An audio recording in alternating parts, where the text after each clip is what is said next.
কৃষ্ণ। শ্রীমদ ভগবদ গীতা অধ্যায় 7। তো ভক্তি শতক শুরু হচ্ছে এই সপ্তম অধ্যায় থেকে। ভগবান শ্রীকৃষ্ণ অর্জুনকে উপদেশ দিচ্ছেন। 3টি শতকে ভগবদ গীতাকে ভাগ করা হয়, আমাদের আচার্যরা এটাকে 3টি শতকে ভাগ করেছেন। তো প্রথম 6 অধ্যায় কর্ম শতক, দ্বিতীয় 6 অধ্যায় ভক্তি শতক এবং শেষের 6 অধ্যায় জ্ঞান শতক। ভগবত ভক্তি যে ভগবত গীতার মূল লক্ষ্য, মূল বিষয়, তা বোঝানোর জন্যই এবং ভক্তিকে সুরক্ষিত রাখার জন্য, ভক্তির জ্ঞানকে যথার্থ স্থানে রাখার জন্যই মাঝখানে রাখা হয়েছে এটাকে। যেরকম উপমা দেয়া হয় যে আহ, মানুষ ধন সম্পত্তি বা দামি জিনিস লোহার সিন্ধুকে রাখে, সুরক্ষিত রাখে। সিন্ধুক চারপাশে লোহার শক্ত আবরণ, ভারী আবরণ থাকে, মাঝখানে স্বর্ণ, টাকা পয়সা, দামি জিনিস সুরক্ষিত থাকে। তদ্রূপ শ্রীমদ ভগবত গীতার মুখ্য বস্তু হচ্ছে ভগবত ভক্তি, ভক্তি যোগ। সে ভক্তি যোগকে বা ভক্তি যোগের সম্বন্ধিত জ্ঞানকে ভগবান কর্মশটক এবং জ্ঞান শতক রূপ আবরণের দ্বারা আবৃত করে ঠিক মাঝখানে রেখেছে। তা আমরা সেই সুযোগ বা সেই ভক্তি শতকে এসে আমরা উপস্থিত হয়েছি। তো ষষ্ঠ অধ্যায়ে 47 নম্বর শ্লোকে আমরা দেখেছি যে কিভাবে ভগবান বলছেন, যিনি মদগত চিত্তে আমার ভজনা করেন তিনি যুগেদের মধ্যে শ্রেষ্ঠ। 47 নাম্বার শ্লোকে এই বিষয়ে বলা হয়েছে, যোগিনাম অপি সর্বেষাং মদ গতেন অন্তরাত্মনা শ্রদ্ধাবান ভজতে ইয়ো মাম স মে যুক্তঃ তমো মতঃ। তো সেই এই যে শ্লোকে ভগবান বলছেন যে মদগত চিত্তে আমার ভজনা করেন যে যোগী, সেই যোগী হচ্ছে শ্রেষ্ঠ যোগী। তো সেই যোগীকে মদগত চিত্তে ভগবানের ভজনা করেন একমাত্র ভক্ত যোগী। এই জন্য এখন প্রশ্ন, সপ্তম অধ্যায়ের প্রথম শ্লোকে তা কিভাবে করতে হয় তা ব্যাখ্যা করা হয়েছে। ভগবান ব্যাখ্যা করছেন কিভাবে সেই মদগত চিত্তে ভগবানের ভজনা করতে হচ্ছে, সেই বিষয়ে বিস্তারিত ভাবে ভগবান ব্যাখ্যা করবেন এবং অর্জুনকে বলছেন, অর্জুন তুমি শুনো। তো এখন এই সপ্তম অধ্যায় থেকে ভক্তিযোগ বিষয়ক জ্ঞান বর্ণনা করবেন ভগবান সরাসরি ভাবে।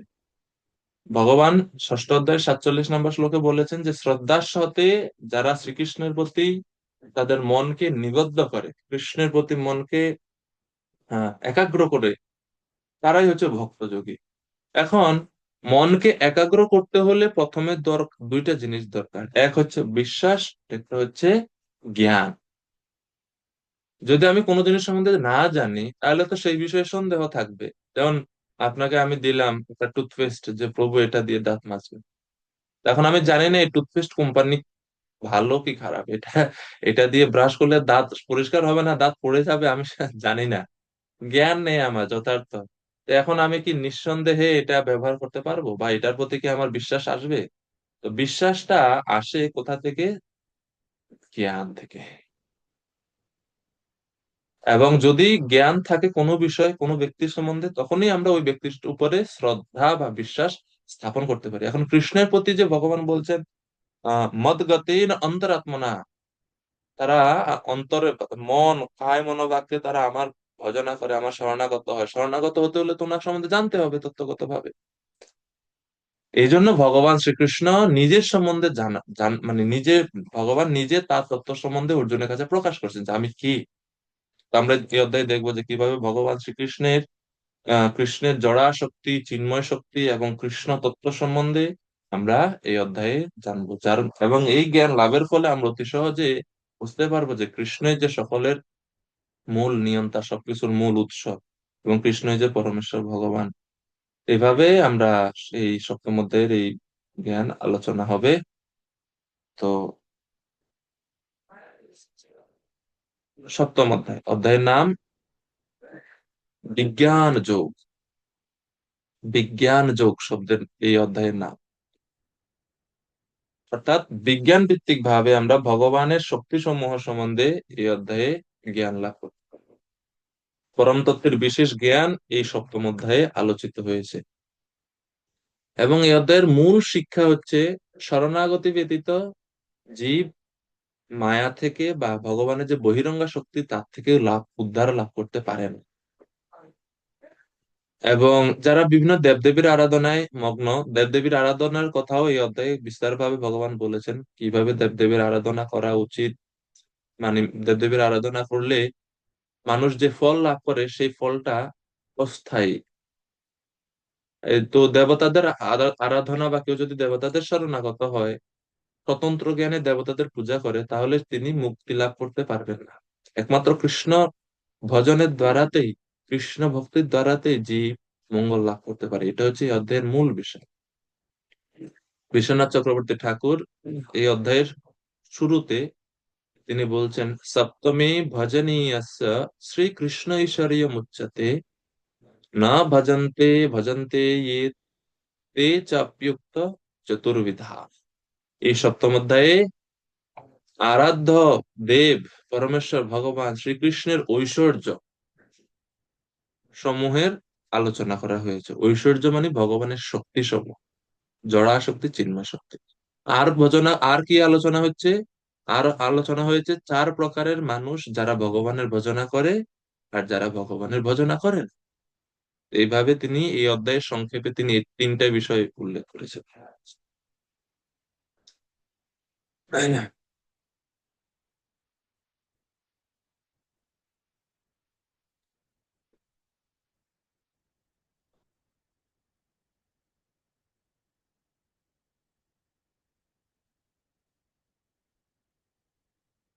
তাইলে এইভাবে আমরা ভক্তিযোগের যে ভক্তি সড়কের প্রথম সড়কে আমরা প্রবেশ করতে পারি। তা আমরা প্রথম যে কর্মসূচকে প্রথম 6টা অধ্যায়ে আমরা দেখলাম জীব হচ্ছে ভগবানের অংশ, ভগবানের সেবক। আমরা এই দেহ নয়, আমরা হচ্ছে চিন্ময় আত্মা। এবং আমাদের এই যে স্বরূপ, এই যে আমি ভগবানের অংশ, ভগবানের সেবক, যেটা ভগবান দ্বিতীয় অধ্যায়ে 11 থেকে 30 নম্বর শ্লোকে আলোচনা করেছেন, সেই স্বরূপটা যদি আমরা উপলব্ধি করতে চাই, তাহলে আমাদের কর্তব্য কি? নিষ্কাম কর্মযোগ অনুশীলন করতে। তো আমরা দেখেছি যে 3, 4 এই অধ্যায়গুলোতে ভগবান কর্ম কিভাবে করতে হবে সেই বিষয়ে উপদেশ দিয়েছেন। নিষ্কাম কর্মযোগ সম্বন্ধে বারবার অর্জুনকে বারবার বারবার করে ভগবান বলছেন, কর্ম ত্যাগ নয়, কর্ম সন্ন্যাস নয়, কর্ম ফল ত্যাগ এবং নিষ্কাম কর্ম, বুদ্ধিযোগে কর্ম অনুষ্ঠান করে। এই সম্বন্ধে আমরা দেখেছি ভগবান বারবার করে অর্জুনকে বুঝিয়েছেন। অর্থাৎ নিষ্কাম কর্ম সাধন করলে বৈরাগ্য ভাব আসবে, আসক্তি কমবে, এবং এরপরে তুমি ভক্তি যোগে ভগবানের সেবা করার জন্য যোগ্য হবে। এখন এই ভক্তি শতকের এই 6 অধ্যায়ে আমরা কৃষ্ণের স্বরূপ বিষয়ে আলোচনা করব। দেখুন, প্রথম 6 অধ্যায়ে কৃষ্ণ সম্বন্ধে সরাসরি কোনো অত জ্ঞান আমরা দেখি না, যে কৃষ্ণ কেমন, অত জ্ঞান আমরা দেখিনি। কর্ম জ্ঞান সম্বন্ধে বিশেষ বেশি আলোচনা ছিল, কিন্তু এই মাঝখানের এই 6 অধ্যায় যেহেতু ভক্তি, ভক্তি মানে তিনটা জিনিস। ভক্তিতে ভক্তিযোগ মানে তিনটা থাকবে, এখানে সেবক থাকবে, সেব্য থাকবে এবং সেবা থাকবে। তো ভক্তি শতকে এই তিনটা বিষয় সম্বন্ধে আমরা বিস্তারিত দেখবো। প্রায় বেশিরভাগ জায়গাতে এইখানে হয় সেব্য বস্তু পরমেশ্বর ভগবান সম্বন্ধে আলোচনা আছে, ভগবানের শক্তি সম্বন্ধে আলোচনা আছে, নইলে সেবার মহিমা, ভক্তির মহিমা আলোচনা আছে, এবং যারা ভগবানের ভক্ত অর্থাৎ সেবক তাদের সম্বন্ধে আলোচনা আছে। দেখবেন পুরো দ্বাদশ অধ্যায় ভক্তদের, কারা ভগবানের প্রিয় ভক্ত, সেবক, তাদের কথা আছে। তো এই হচ্ছে ভক্তিযোগের মূল বিষয়বস্তু। আমরা দেখব কৃষ্ণ কি, কৃষ্ণের স্বরূপ কি, ভক্তির মহিমা কি এবং ভক্তের মহিমা কি। এই বিষয়গুলো এই এই 6টা অধ্যায়ে আমরা বিস্তারিত আলোচনা দেখতে পাবো। তো এই সপ্তম অধ্যায়ে মোট শ্লোক রয়েছে 30টি। প্রথম 3টি শ্লোকে শ্রবণ করার গুরুত্ব, শ্রবণ পন্থা সম্বন্ধে কৃষ্ণ বলছেন, শ্রবণ করার কথা। 4 থেকে 12 নম্বর শ্লোকে ভগবান তার শক্তি সমূহের সম্বন্ধে বলছেন, ভগবান শ্রীকৃষ্ণের শক্তি সম্পর্কিত জ্ঞান। 4 থেকে 12। তো এখানে আমরা আলোচনা দেখবো পরা প্রকৃতি এবং অপরা প্রকৃতি সম্বন্ধে। এরপরে 13, 14 এই দুইটি শ্লোকে ভগবান বলছেন যে ভগবান সমস্ত শক্তি সমূহকে নিয়ন্ত্রণ করে, বা গুণ সমূহকে তিনি নিয়ন্ত্রণ করেন। 4 থেকে 12 পর্যন্ত যে গুণের কথা আছে, সেই গুণগুলোকে নিয়ন্ত্রণ করেন ভগবান নিজে। গুণ ভগবানকে নিয়ন্ত্রিত করতে পারেন না, নিয়ন্ত্রণ করতে পারেন না, ভগবানের দ্বারা তারা নিয়ন্ত্রিত হয়, শক্তি সমূহ, গুণ সমূহ। এরপরে 15 থেকে 19 এই শ্লোকগুলোতে বর্ণনা করা হচ্ছে 4 প্রকারের দুষ্কৃতিকারী ও সুকৃতিকারী। এবং 20 থেকে 25 নম্বর শ্লোকে বর্ণনা করা হচ্ছে দেবতা উপাসনা এবং নির্বিশেষবাদীদের সম্বন্ধে। দেবতা উপাসক এবং নির্বিশেষবাদীদের কথা সম্বন্ধে ভগবান বলেছেন 20 থেকে 25। আর 26 থেকে 30 এই সর্বশেষ অংশে ভগবান আলোচনা করেছেন যে কিভাবে বদ্ধজীব মোহ থেকে মুক্ত হয়ে কৃষ্ণকে জানতে পারে, বা কৃষ্ণকে জানার মাধ্যমে তারা কিভাবে মোহমুক্ত হতে পারে, এই বিষয়ে 26 থেকে 30 নম্বর শ্লোকে আলোচনা করা হয়েছে। তো আশা করি আমরা বুঝতে পেরেছি সংক্ষেপে। এখন প্রথম শ্লোক থেকে আমরা শুরু করি। শ্রবণের কথা। শ্রবণের মাধ্যমেই কৃষ্ণ তত্ত্ব সম্বন্ধে, ভক্তি তত্ত্ব সম্বন্ধে যদি জানতে হয়, বা ভগবত ভক্তি শুরুই হয় শ্রবণের মাধ্যমে। এজন্য প্রহ্লাদ মহারাজ যখন নবদা ভক্তির কথা শ্রীমদ্ ভাগবতমে আলোচনা করেন, সেখানে প্রথম অঙ্গর কথা তিনি বলেছেন শ্রবণ। শ্রবণম কীর্তনম বিষ্ণু স্মরণম পাদ সেবনম অর্চনম বন্ধনম দাস্যম সখ্যাম আত্মনিবেদনম। শ্রবণের কথা তিনি প্রথমে বলেছেন, শ্রবণ। তো শ্রবণের মাধ্যমে ভক্তিযোগ শুরু হয়। কৃষ্ণ সম্বন্ধে ওই যে বললাম, জ্ঞান থেকে শ্রদ্ধা বা বিশ্বাসের উৎপত্তি হয়। এখন জ্ঞানটা লাভ করবো কোথা দিয়ে? ভক্তিযোগে আমরা জ্ঞান লাভ করি ভক্তদের মুখ নিঃসৃত বাণী শ্রবণের মাধ্যমে। তো ভগবান বলছেন, শ্রী ভগবান বাচ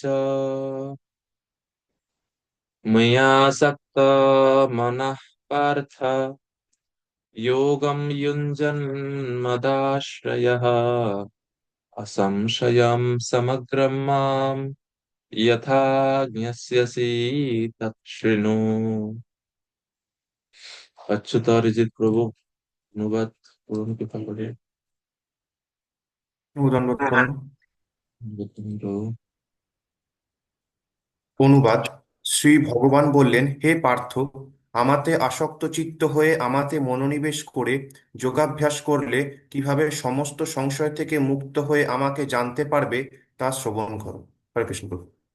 হরে কৃষ্ণ। তো ভগবান বলছেন, হে হে পার্থ, হে পৃথা পুত্র অর্জুন, মই আসক্ত মনা, আমাতে আসক্ত হয়ে এবং মদ আশ্রয়, আমার আশ্রয় গ্রহণ করে আমাতে যদি তুমি মনোনিবেশ করো, তাহলে অসংশয়ম সমগ্র মাম, কিভাবে সমস্ত সংশয় থেকে মুক্ত হয়ে মাম গাস্যসি, আমাকে তুমি জানতে পারবে, তা শৃণু তৎ শৃণু, তা শ্রবণ করো, শৃণু শ্রবণ করো। যোগে যুক্ত হয়ে, যোগম যুঞ্জন মদাশ্রয়। এখানে যোগ বলতে কোন যোগ? এখানে এই শ্লোকে যোগ বলতে অষ্টাঙ্গ যোগকে বোঝানো হয়নি, ভগবানের সঙ্গে যুক্ত হওয়ার প্রক্রিয়াকে বোঝানো হয়েছে, ভগবানের সেবায়। তো সর্বশ্রেষ্ঠ সেই যোগটা হচ্ছে ভক্তি যোগ। ভক্তি যোগে মনকে ভগবানের সেবায় এবং চিন্তায় যুক্ত করা হয়। এটাই হচ্ছে যোগ ও যুঞ্জনের অর্থ। এখন কিভাবে যোগ অনুশীলন করবেন তার দুইটা বৈশিষ্ট্য ভগবান বলছেন, মই আসক্ত মনা, আর দুই হচ্ছে মদ আশ্রয়। মনকে আমাতে নিযুক্ত করো, এটা হচ্ছে মই আসক্ত মনা, মনে ভগবানের প্রতি আসক্ত হতে হবে। এর মানে শুদ্ধ ভক্তি যোগে ব্যক্তিগত ইচ্ছা অনিচ্ছার কোনো সুযোগ নাই। কোনো মানে ইন্দ্রিয় তৃপ্তিমূলক জড় বিষয় কোনো কিছু চাওয়া যাবে না। মনে শুধুমাত্র কৃষ্ণই থাকবে, কৃষ্ণের থেকে কিছু চাওয়া উচিত নয়, কৃষ্ণকেই চাওয়া উচিত। এইভাবে ভক্তিযোগ অনুশীলন করতে হবে। এটা এই কথা ভগবান বলছেন, মই আসক্ত মানা, তুমি কেন আমার ভজনা করবে কোনো কিছু পাওয়ার জন্য? তাহলে অন্যান্য দেবতাদের কাছে যাও। এখানে ভগবান বলছেন যে শুদ্ধ ভক্তি যোগ, যোগম যুঞ্জন, এটা আসক্ত মানা, তোমার আসক্তি শুধু আমার প্রতি থাকতে হবে, মনে শুধু আমার প্রতি আসক্তি থাকতে হবে, আমার শক্তি সমূহের প্রতি না, ঐশ্বর্য সমূহের প্রতি না। এই হচ্ছে শুদ্ধ ভক্তির সংজ্ঞা। অন্যাভিলাষিতা শূন্যম জ্ঞান কর্মাদ্যনাবৃতম আনুকূল্যেন কৃষ্ণ অনুশীলনম ভক্তির। তো আসক্ত মনা, মনকে ভগবানের প্রতি নিযুক্ত করতে হবে, ভগবানের সাইডে যা কিছু থাকে তার প্রতি না, শুধুমাত্র কৃষ্ণ, বাস। এটা হচ্ছে প্রথম বৈশিষ্ট্য। আর দ্বিতীয় বৈশিষ্ট্য হচ্ছে মদ আশ্রয়। আশ্রয় রূপে তুমি আমাকে গ্রহণ করো, আর অন্য কোনো কিছুকে না। এই ভক্তিযোগকে আশ্রয় হিসেবে গ্রহণ করো, আমাকে আশ্রয় হিসেবে মনে করো। অন্য কোনো কিছুকে আশ্রয় হিসেবে মনে করলে বিপদ আছে। বিপদ হচ্ছে এটাই যে কেউ আসলে আমাদের আশ্রয় দিতে পারে না। তো এই জন্য ভগবানকে বলা হয় শরণম শরণ্যম গত মুকুন্দম পরিহৃত্য পার্থ। ভগবান হচ্ছে শরণ্য। শরণ্য মানে শরণ গ্রহণের যোগ্য, বা উনি কাউকে আশ্রয় দিতে পারেন একমাত্র ভগবান। কারণ ভগবান হচ্ছে নিত্য। এই জগতে যে অন্যান্য সমস্ত ব্যক্তি বস্তু সমূহ সব হচ্ছে অনিত্য, ধ্বংসশীল, বিনাশশীল, নশ্বর। এই জন্য কেউ আমাদেরকে আজীবন আশ্রয় দিতে পারে না, কারণ আমরা তো নিত্য। জগতের সব বস্তু হচ্ছে অনিত্য। স্বামী ভাবতেছে স্ত্রী হয়তো আমাকে সুরক্ষা দিবে, স্ত্রী ভাবতেছে স্বামী হয়তো আমাকে সুরক্ষা দিবে, বা ছেলে মেয়ে আমাকে সুরক্ষা দিবে। কে সুরক্ষা দিতে? কেউ সুরক্ষা দিতে পারে না।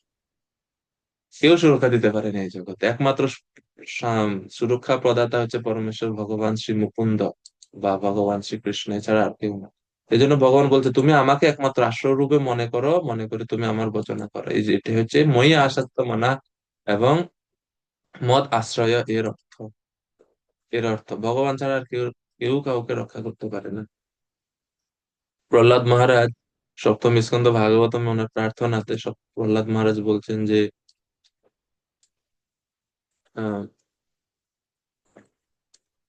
নৌকা সমুদ্রে আহ আহ, বালাসনেহ শরণম পিতরো নৃসিংহা নারতস্য চাগতমুদন্নতি মজ্জতো নো তপ্তস্য তৎপ্রতিবিধির্য ইহঞ্জসিষ্টাৎ তাবৎ বিভূতনুভৃতাম ত্বদুপেক্ষিতানাম। হে ভগবান নৃসিংহদেব, হে পরমেশ্বর ভগবান, জড় দেহের প্রতি আসক্ত থাকার ফলে বদ্ধ জীব তারা আপনার প্রতি শরণাগত হয় না, আপনাকে আশ্রয় হিসেবে গ্রহণ করে না, এবং তারা আপনাকে বাদ দিয়ে neglected you and not cared for by you cannot do anything for their betterment।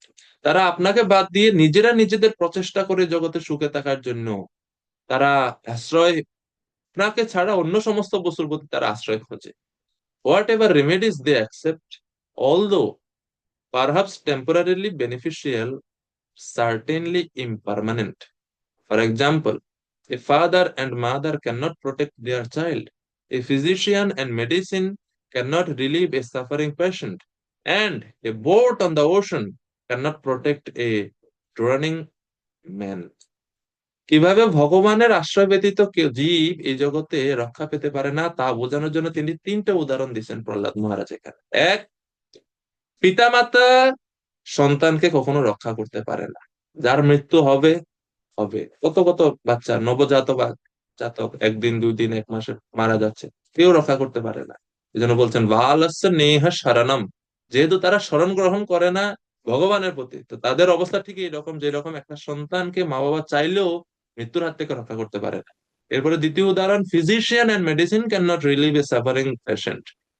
আমাদের কষ্ট, ক্লেশ, মৃত্যুর যন্ত্রণা, যেটা হচ্ছে সবচেয়ে ভয়ঙ্কর ক্লেশ, কোন ডাক্তার, কোন ঔষধ সে মৃত্যুর যন্ত্রণা থেকে আমাদেরকে রক্ষা করতে পারে না। তিন নম্বর উদাহরণ, সমুদ্রে নিমজ্জিত এক ব্যক্তি হাবুডুবু খাচ্ছে বিশাল সমুদ্রে, তাকে একটা ভাঙা নৌকা কখনোই রক্ষা করতে পারে না। তদ্রূপ হে ভগবান নৃসিংহদেব, আপনাকে ছাড়া আর যেটাকে আমরা আশ্রয় বলে গ্রহণ করছি, আশ্রয় বলে রোগী ভাবে ওষুধ হচ্ছে আমার আশ্রয়, সন্তান ভাবে, বাচ্চাগুলো, ছোট ছোট বাচ্চার ভাবে মা বাবা হচ্ছে আমার আশ্রয়, আসলে কেউ কারো আশ্রয়ের মতো আমরা অভিনয় করি, আশ্রয় না। এই প্রথম। এই জন্য ভগবান সরাসরি বলছেন অর্জুন, এই জন্য ভক্তিযোগের শুরুতেই বলছেন, যেটা ভক্তিযোগের কথা শুরু হচ্ছে, তো যেটা ভগবান বলছেন অর্জুন, যদি যোগে যুক্ত হও, যোগম যুঞ্জন, যোগে যুক্ত হও মহিয়াসক্ত মানা মদ আশ্রয় হয়ে। এভাবে মদ আশ্রয় মানে ভগবানের ভাবনায়, মহে আসক্ত মানে ভগবানের ভাবনা, এবং মদ আশ্রয় মানে ভগবানের কাছে আশ্রয় গ্রহণ করে ভক্তিযোগ শুরু করা। এবং এখানে আমরা দেখতে পাচ্ছি মানে বেশি বেশি ভগবান মাম এই শব্দের প্রয়োগ করবে। এই সপ্তম অধ্যায় থেকে দ্বাদশ অধ্যায় পর্যন্ত। মাম শব্দের অর্থ হচ্ছে আমি, আমার, মই, মাম। আগেও এসেছে হয়তো একবার দুইবার এরকম, কিন্তু এই অধ্যায়গুলোতে যেহেতু ভক্তিযোগ সম্বন্ধে ভগবান বলছেন, এবং ভক্তিযোগের লক্ষ্য তো পরমেশ্বর ভগবান শ্রীকৃষ্ণ, এটা তো ব্রহ্ম না, পরমাত্মা স্বরূপ না, অন্য কেউ না, ভগবান নিজে বলছেন। এবং ভক্তিযোগটা হচ্ছে ভগবানের সবচেয়ে প্রিয়, এই জন্য ভগবান নিজেকে প্রকাশ করছেন এই অধ্যায়গুলো। এবং এইভাবে যোগে যুক্ত হলে কি হবে, অসংশয়ম সমগ্র মাম, তুমি নিঃসন্দেহে সম্পূর্ণরূপে যথা গাচ্ছিয়াসি, আমাকে জানতে পারবে, ভগবানকে জানা যাবে। তো তাইলে কি করতে হবে এখন? তৎ শৃণু, আমি বলছি তোমাকে সবকিছু শ্রবণ করো, শ্রবণ করো, শুনো। তো নবদা ভক্তির এই জন্য ভগবানকে স্মরণ, মই আসক্ত মনা, মন ভগবানের প্রতি আসক্ত হবে তো তখনই, বা মনে মনে ভগবানের স্মরণ তো আসবে তখনই, যখন আমরা প্রথমে শ্রবণ করব। শ্রবণ স্মরণ একই সঙ্গে হয়, শুরুটা হয় আমাদের, বিগিনিংটা হয় শ্রবণ দিয়ে। এবং এই স্মরণের কথা সপ্তম অধ্যায়ে শ্রবণের কথা বলেছেন, আর অষ্টম অধ্যায়ে ভগবান স্মরণের কথা বলবেন। অষ্টম অধ্যায়ে অন্তকালে চ মামেব স্মরণ মুক্ত্বা কলেবরম ইয়ঃ প্রয়াতি সমদ্ভাবম ইয়াতি নাস্ত্যত্র সংশয়। এইভাবে শ্রবণ, কীর্তন, স্মরণ এই সবগুলো ভক্তির অঙ্গের কথা আমরা ভগবত গীতাতে দেখতে পাবো, বিশেষ করে এই মাঝখানের এই অধ্যায় এগুলোতে। তো শ্রবণ করো অর্জুন। তো এই শ্রবণের গুরুত্ব শ্রীমদ্ ভাগবতম আদি বৈদিক শাস্ত্রতে বহু বিস্তার ভাবে বর্ণনা করা হয়েছে। আপনারা যদি বা আমরা যদি কেউ যদি ভক্তি যোগে বেশি করে উন্নতি লাভ করতে চায়, ঐকান্তিক হতে চায়, তাহলে তাদের আমাদেরকে অবশ্যই বেশি বেশি করে শ্রবণ করতে হবে। ভগবানের কথা বৈষ্ণবদের মুখ থেকে শ্রবণ ব্যতীত আর কোনো উপায় নাই ভগবানকে লাভ করার, দ্বিতীয় কোনো রাস্তাই নেই। আমরা দেখতে পাই রুক্মিণী দেবী, তিনি ভগবান শ্রীকৃষ্ণকে কখনো দেখেননি সরাসরি, নারদ মুনির কাছ থেকে শুধু শুনেছেন কৃষ্ণের গুণ মহিমা। আর কৃষ্ণের গুণ মহিমা নারদ মুনির কাছ থেকে শুনতে শুনতে শুনতে শুনতে তিনি কৃষ্ণের প্রতি আসক্ত হয়ে গেছেন। তো কৃষ্ণের প্রতি আসক্তি শ্রবণের মাধ্যমে হয়। শিল প্রভুপাদ তাৎপর্যে আহ এই শ্রবণের মহিমা বর্ণনা করতে গিয়ে প্রভুপাদ বলছেন যে ভগবান শ্রীকৃষ্ণের চেয়ে নির্ভরযোগ্য আর কেউ নেই, আর তাই তার কাছ থেকে শ্রবণ করার মাধ্যমে এই জ্ঞান আহরণ করলে শুদ্ধ কৃষ্ণ ভাবনাময় মানুষ হয়ে ওঠার শ্রেষ্ঠ সুযোগ লাভ করা যায়। তাই এই জ্ঞান সরাসরি শ্রীকৃষ্ণের কাছ থেকে অথবা শ্রীকৃষ্ণের শুদ্ধ ভক্তের কাছ থেকে শিক্ষা লাভ করতে হয়, যারা কেতাবী বিদ্যায় অহংকারী অভক্ত, উইফুড়ের কাছ থেকে নয়। শ্রীমদ্ ভাগবতমে প্রথম স্কন্ধে দ্বিতীয় অধ্যায়ে এই শ্রবণ থেকে শুরু যে ভক্তিযোগ তার বিস্তারিত বর্ণনা দেওয়া হয়েছে। তো শিল প্রভুপাদ এখানে অনেক শ্লোক উদ্ধৃতি করেছেন ভাগবতের প্রথম স্কন্ধের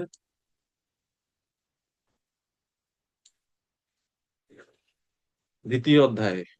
তো আমরা এই শ্লোকগুলো খুব গুরুত্বপূর্ণ শ্লোক।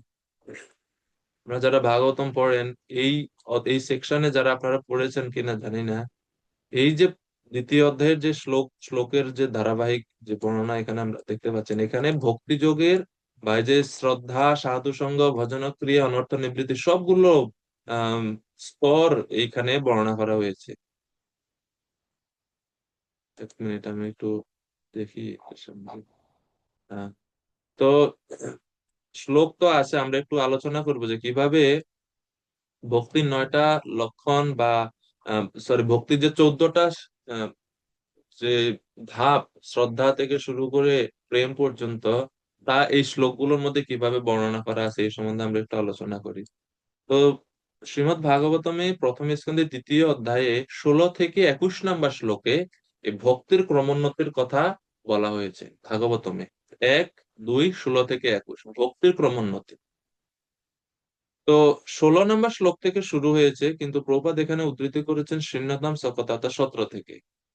আমরা জানি নববিধ ভক্তির 9টা অঙ্গ আর ভক্তির 9টা স্তর: শ্রদ্ধা, সাধু সঙ্গ, ভজন ক্রিয়া, অনর্থ নিবৃত্তি, নিষ্ঠা, রুচি, আসক্তি, ভাব এবং প্রেম, 9টা স্তর।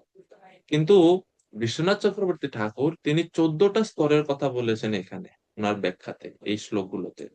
শুশ্রূষো শ্রদ্ধা ধানস্য বাসুদেব কথা রুচি স্যান্মহৎসেবয়া বিপ্রা পুণ্যতীর্থ নিষেবনাৎ।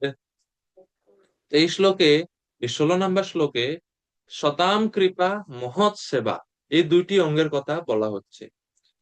শতাম কৃপা মানে কি? এই শ্লোকের অর্থ হচ্ছে শুশ্রূষ শ্রদ্ধা ধান ও শ্রদ্ধা সহকারে যখন আমরা আহ ভক্তদের, ভগবানের চরণ আশ্রিত ভক্তদের সেবা করি, তখন ভগবানের কথা শ্রবণের জন্য আমাদের রুচি হয়। মহৎ সেবায়া বিপ্রা পুণ্য তীর্থ নিষেবত, মহৎ সেবার ফলে। তো বিশ্বনাথ চক্রবর্তী ঠাকুর বলছেন যে স্যাৎ মহৎ সেবায়া বিপ্রা, ভগবানের ভক্তদের সেবা করার ফলে। এই যে স্যাৎ মহৎ সেবায়া বিপ্রা, এই লাইনটি ইঙ্গিত করে শতাম কৃপাকে। তো আমরা তো জানি যে শ্রদ্ধা থেকে স্তরটা শুরু হয়, কিন্তু বিশ্বনাথ চক্রবর্তী ঠাকুর শ্রদ্ধারও আগে দুইটা স্তর যুক্ত করেছেন। প্রথমটা হচ্ছে শতাম কৃপা, অর্থাৎ ভক্তদের কৃপা।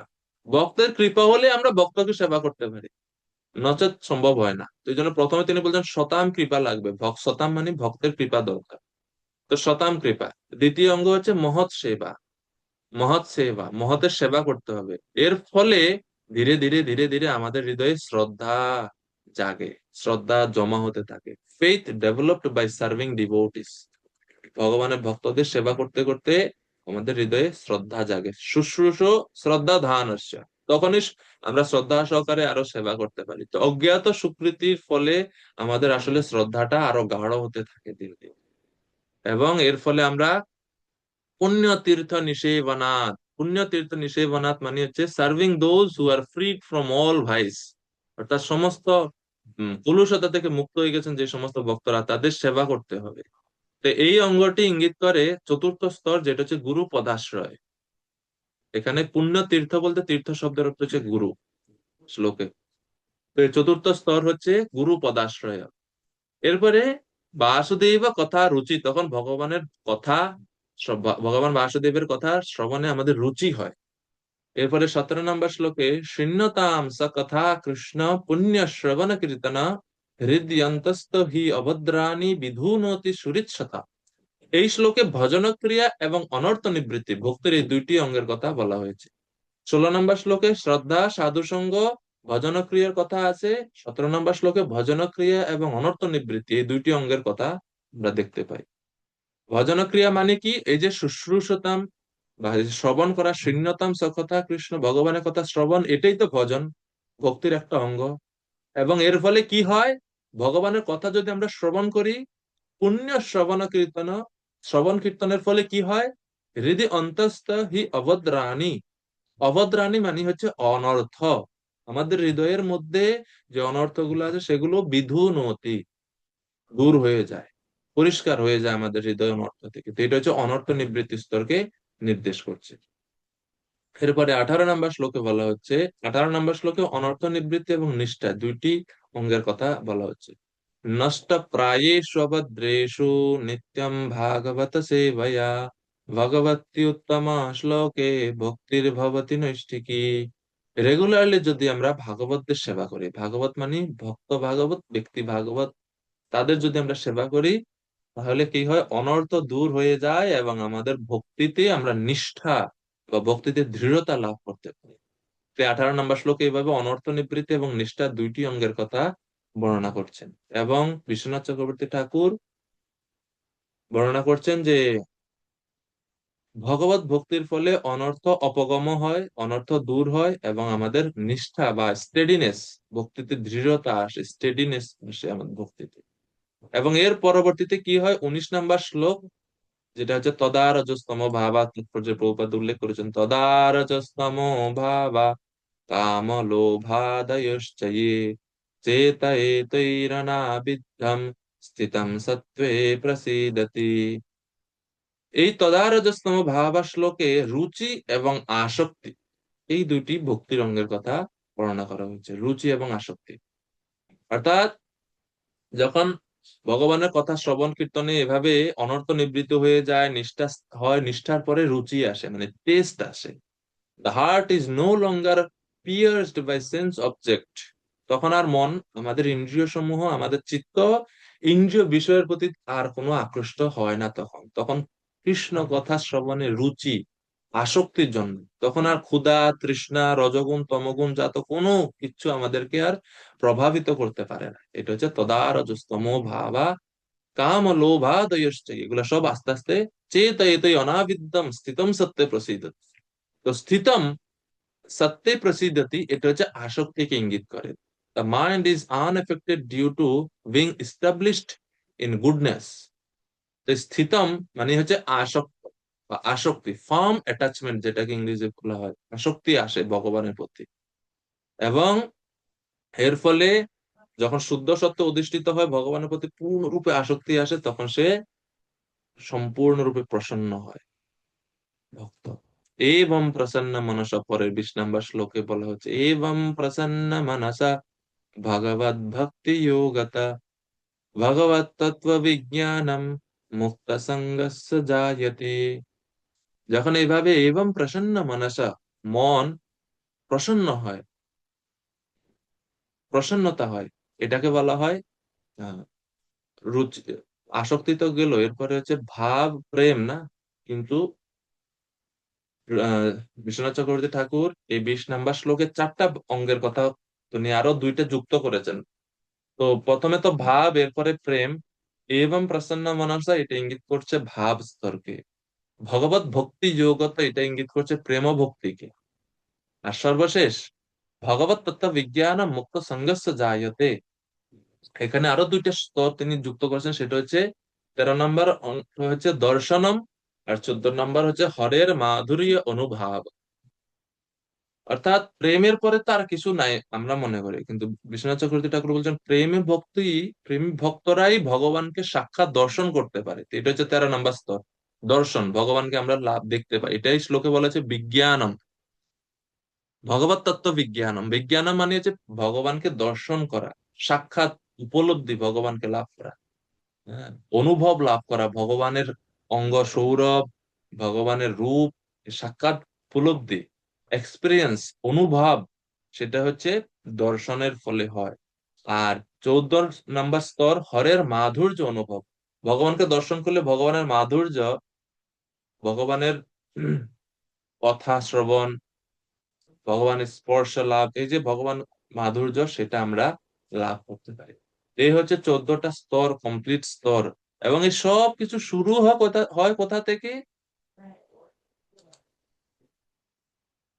শুরু হচ্ছে শ্রবণ থেকে, শৃণ্যতাম সকথা, শ্রবণ থেকে।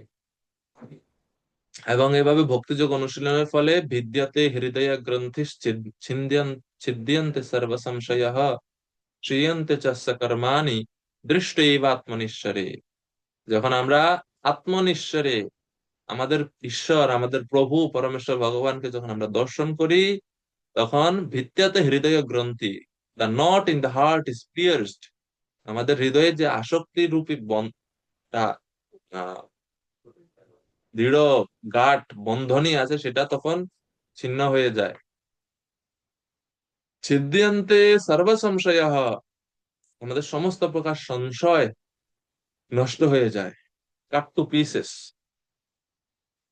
আর ক্রিয়ন্তে চাষা কর্মানি, সমস্ত কর্মফল, কর্ম ধ্বংস হয়ে যায়। দ্য চেইন অফ কর্ম ইজ টার্মিনেটেড। এবং এভাবে আমরা ভগবানের কাছে ফিরে যেতে পারি। এই হচ্ছে ভক্তি যোগের মহিমা। এবং যেটা শুরু হয় শ্রবণ থেকে, যে জন্য শ্রবণ পন্থাটা অত বেশি গুরুত্বপূর্ণ। এজন্য এই ভক্তি যোগের শুরুর যে ভক্তি শতকের শুরুর যে অধ্যায়, এই অধ্যায়ের প্রথম শ্লোকে ভগবান অর্জুনকে বলেছেন, অর্জুন শৃণু, শ্রবণ করো, শ্রবণ, শ্রবণ করো।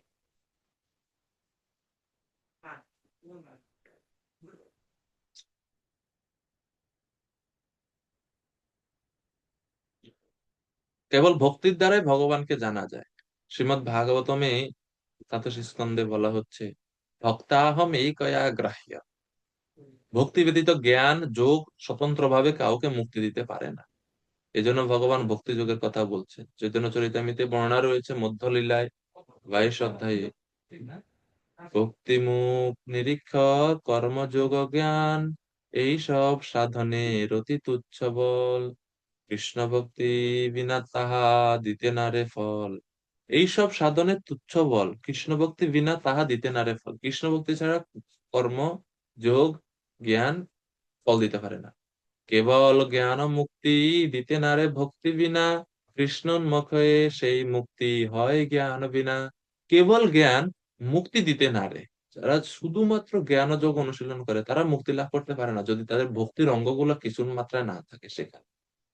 কিন্তু কৃষ্ণ উন্মুখে যদি কেউ ভগবান শ্রীকৃষ্ণের উন্মুখ হয় তাহলে সে সত্যি সহজেই জ্ঞান যোগ ছাড়াই, জ্ঞান যোগ অনুশীলন ব্যতীতই মুক্তি লাভ করতে পারে। দশম স্কন্ধে ব্রহ্মাজির প্রার্থনাতে ব্রহ্মাজি বলছেন, শ্রেয়াশ্রিতিম ভক্তি মুদাস্যতে বিভো ক্লিশ্যন্তি ये केवलबोधलब्धये तेषामसौ क्लेशल एव शिष्यते नन्याद् यथा স্থূলতুষাবঘাতিনাম। যারা নির্বিশেষ ব্রহ্মজ্ঞানী, যারা জ্ঞান যোগ আদিতে অনুশীলন করে, তাদের যে প্রচেষ্টা কত ক্লেশদায়ক এবং কত নিরর্থক তা সম্বন্ধে বলছেন যে ক্লেশদায়ক মানে কষ্টকর তো তাদের পন্থা বুঝাই যায়, আবার নিরর্থক এত কষ্ট করছে বিনিময়ে যে কোনো ফল পাবেন না। এজন্য বলছে তারা হচ্ছে স্থূল তুষাবঘাতী নাম। কেউ যদি ধান মাড়াই করে তাহলে সেখান থেকে না চাল পাবে। কেউ যদি খালি তুষকে মারতে থাকে, তুষ পিটলে কি বা তুষ থেকে কি কোনো চাল পাওয়া যাবে? যাবে না। জ্ঞান যোগ হচ্ছে এরকম যে তুষকে আঘাত করার মতো, এটা ক্লেশ কষ্ট হচ্ছে, আবার ফলও নাই। এই হচ্ছে ব্রহ্মাজির উদাহরণ। তো এইভাবে ভগবানকে জানা যাবে, ভগবানের প্রতি মন আসক্ত হবে, ভগবানকে আশ্রয় গ্রহণ করতে পারবো আমরা, সেই বিষয়ে ভগবান বলছেন তৎ শৃণু, তার সম্বন্ধে শ্রবণ করো। এরপরে 2 নম্বর শ্লোক।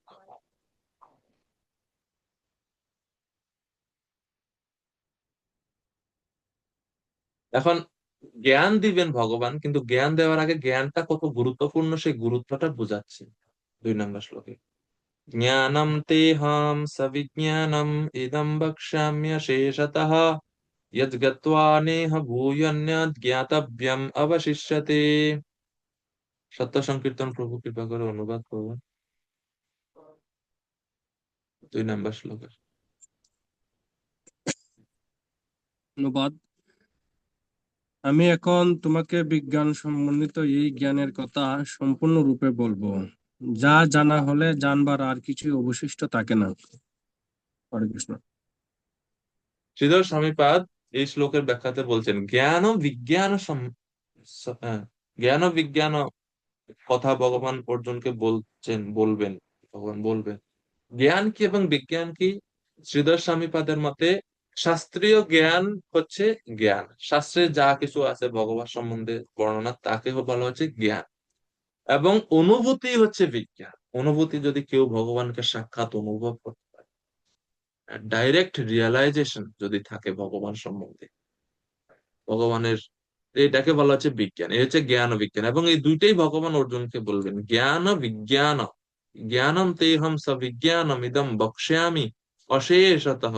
অশেষত মানে যে পূর্ণরূপে আমি তোমাকে জ্ঞান বিজ্ঞান সম্বন্ধিত এই জ্ঞানের কথা সম্পূর্ণরূপে বলবো, অর্থাৎ আমি শুধুমাত্র জ্ঞানই দিব না, আমি তোমাকে উপলব্ধিও দান করবো। বিশ্বনাথ চক্রবর্তী ঠাকুর ভিন্নভাবে জ্ঞান বিজ্ঞানের সংজ্ঞা দিচ্ছেন। তিনি বলছেন জ্ঞান মানে হচ্ছে ঐশ্বর্যময় জ্ঞান, যে ভগবান কত বিশাল, ভগবান কত মহৎ, কত শ্রেষ্ঠ, কত শক্তি সম্পন্ন, এগুলো হচ্ছে ভগবানের ঐশ্বর্য যুক্ত জ্ঞান। Greatness of the Lord, greatness, ভগবানের বিশেষত্ব মহিমা প্রকাশ। আর বিজ্ঞান মানে কি? বিজ্ঞান মানে হচ্ছে মাধুর্য অনুভব। মাধুর্য অনুভব মানে ভগবানের যে মধুরতা, ভগবানের সাক্ষাৎ অনুভব, সেইটা সেই সম্বন্ধে আহ, ভগবান বলবেন। তো প্রায়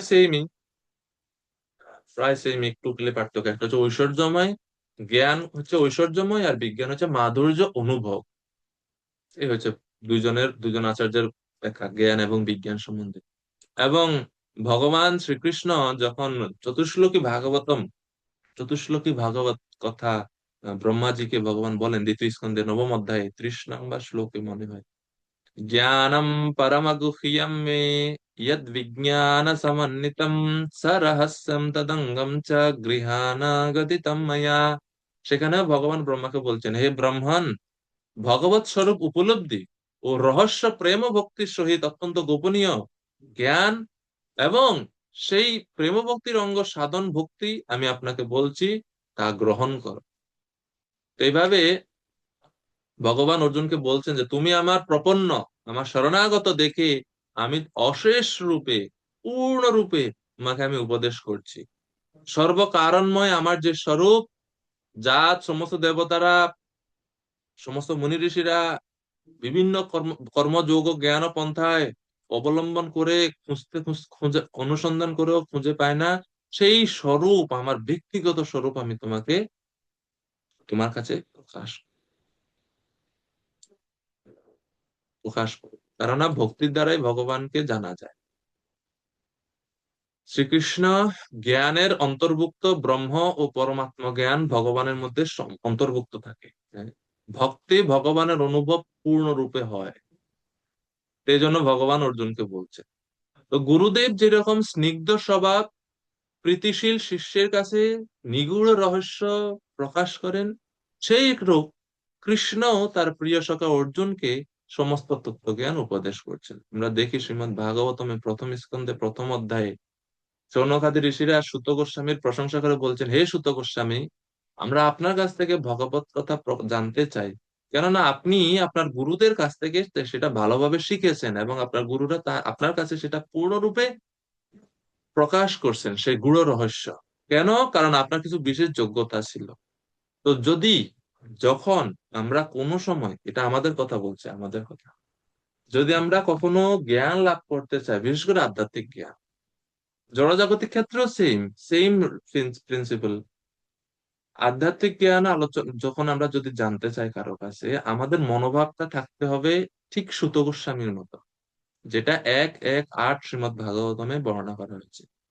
বেত্থু ত্বম সৌম্য তৎসর্বম ভবতস্তদনুগ্রহাৎ ব্রূয়ু স্নিগ্ধস্য শিষ্যস্য গুরবো গুহ্যমপ্যুতঃ। হে হে সুত গোস্বামী, আপনি হচ্ছেন সৌম্য। সৌম্য বুঝেন? ওনার যে রূপ, দর্শন, ওনার প্রশ্ন করার ভঙ্গি, শ্রবণের মহিমা, সৌম্য রূপ, সুদর্শন রূপ, এবং স্নিগ্ধ স্বভাব সম্পন্ন। ওনার আচরণ উদ্ধত নয়, চ্যালেঞ্জ মূলক কিছু নয়, শান্ত বিনয়ী। এবং গুরুব গুহ্য শিষ্যস্য, তিনি শাসন মানেন গুরুর। এই স্বভাবের কারণে গুরুব, আপনার গুরুগণ গুহ্যমপিয়ত, আপনাকে উপদেশ দিয়েছেন। স্নিগ্ধ শিষ্য ছিলেন তিনি, স্নিগ্ধ ছিলেন, অনগ্র ছিলেন। আহ, এর কারণে ওনার গুরুরা ওনাকে সমস্ত বিদ্যা দিয়েছিলেন যথার্থভাবে, উনি লাভ করতে পেরেছিলেন। তো ওর জন্য এরকম ভগবান শ্রীকৃষ্ণের প্রিয় সখা, স্নিগ্ধ স্বভাব সম্পন্ন। আমরা আমাদেরও এই বিনয় ভাব, স্নিগ্ধ সৌম্য ভাব রাখা উচিত। তাহলে আমরা বৈদিক জ্ঞানটা যথার্থভাবে জানতে পারবো। চ্যালেঞ্জ করে, উম, প্রতিযোগিতা করে কখনো বৈদিক জ্ঞান লাভ করা যায় না। কেননা শাস্ত্রীয় জ্ঞানের লক্ষ্যই হচ্ছে নিজের অহংকার থেকে বের হয়ে আসা। এখন শাস্ত্রীয় জ্ঞান জেনে যদি অহংকার বেড়ে যায়, তাহলে তো এটা জ্ঞান হলো না, এটা অজ্ঞান হলো। এটা আপনি আপনার অহংকারের জ্বালানি হিসেবে জ্ঞানটাকে ব্যবহার করছেন। জ্ঞানের উদ্দেশ্য কি? কেন ভগবত গীতা পড়ছি আমি? কেন? অহংকার বাড়ানোর জন্য না, অহংকার কমানোর জন্য, মিথ্যা পরিচয় থেকে দূর হওয়ার জন্য। এখন এটা পড়ে যদি আরো অহংকার বেড়ে যায়, আমি জানি অধিক, তুমি কি জানো, এই ভাব যদি আসে, তো শেষ। আপনি জানলেও খুব বিনয়ের সহিত সেটা প্রকাশ করতে হবে, এই ভাব, বৈষ্ণবীয় সদাচার থাকা দরকার। তো 3 নম্বর শ্লোক, 3 নম্বর শ্লোক। উম,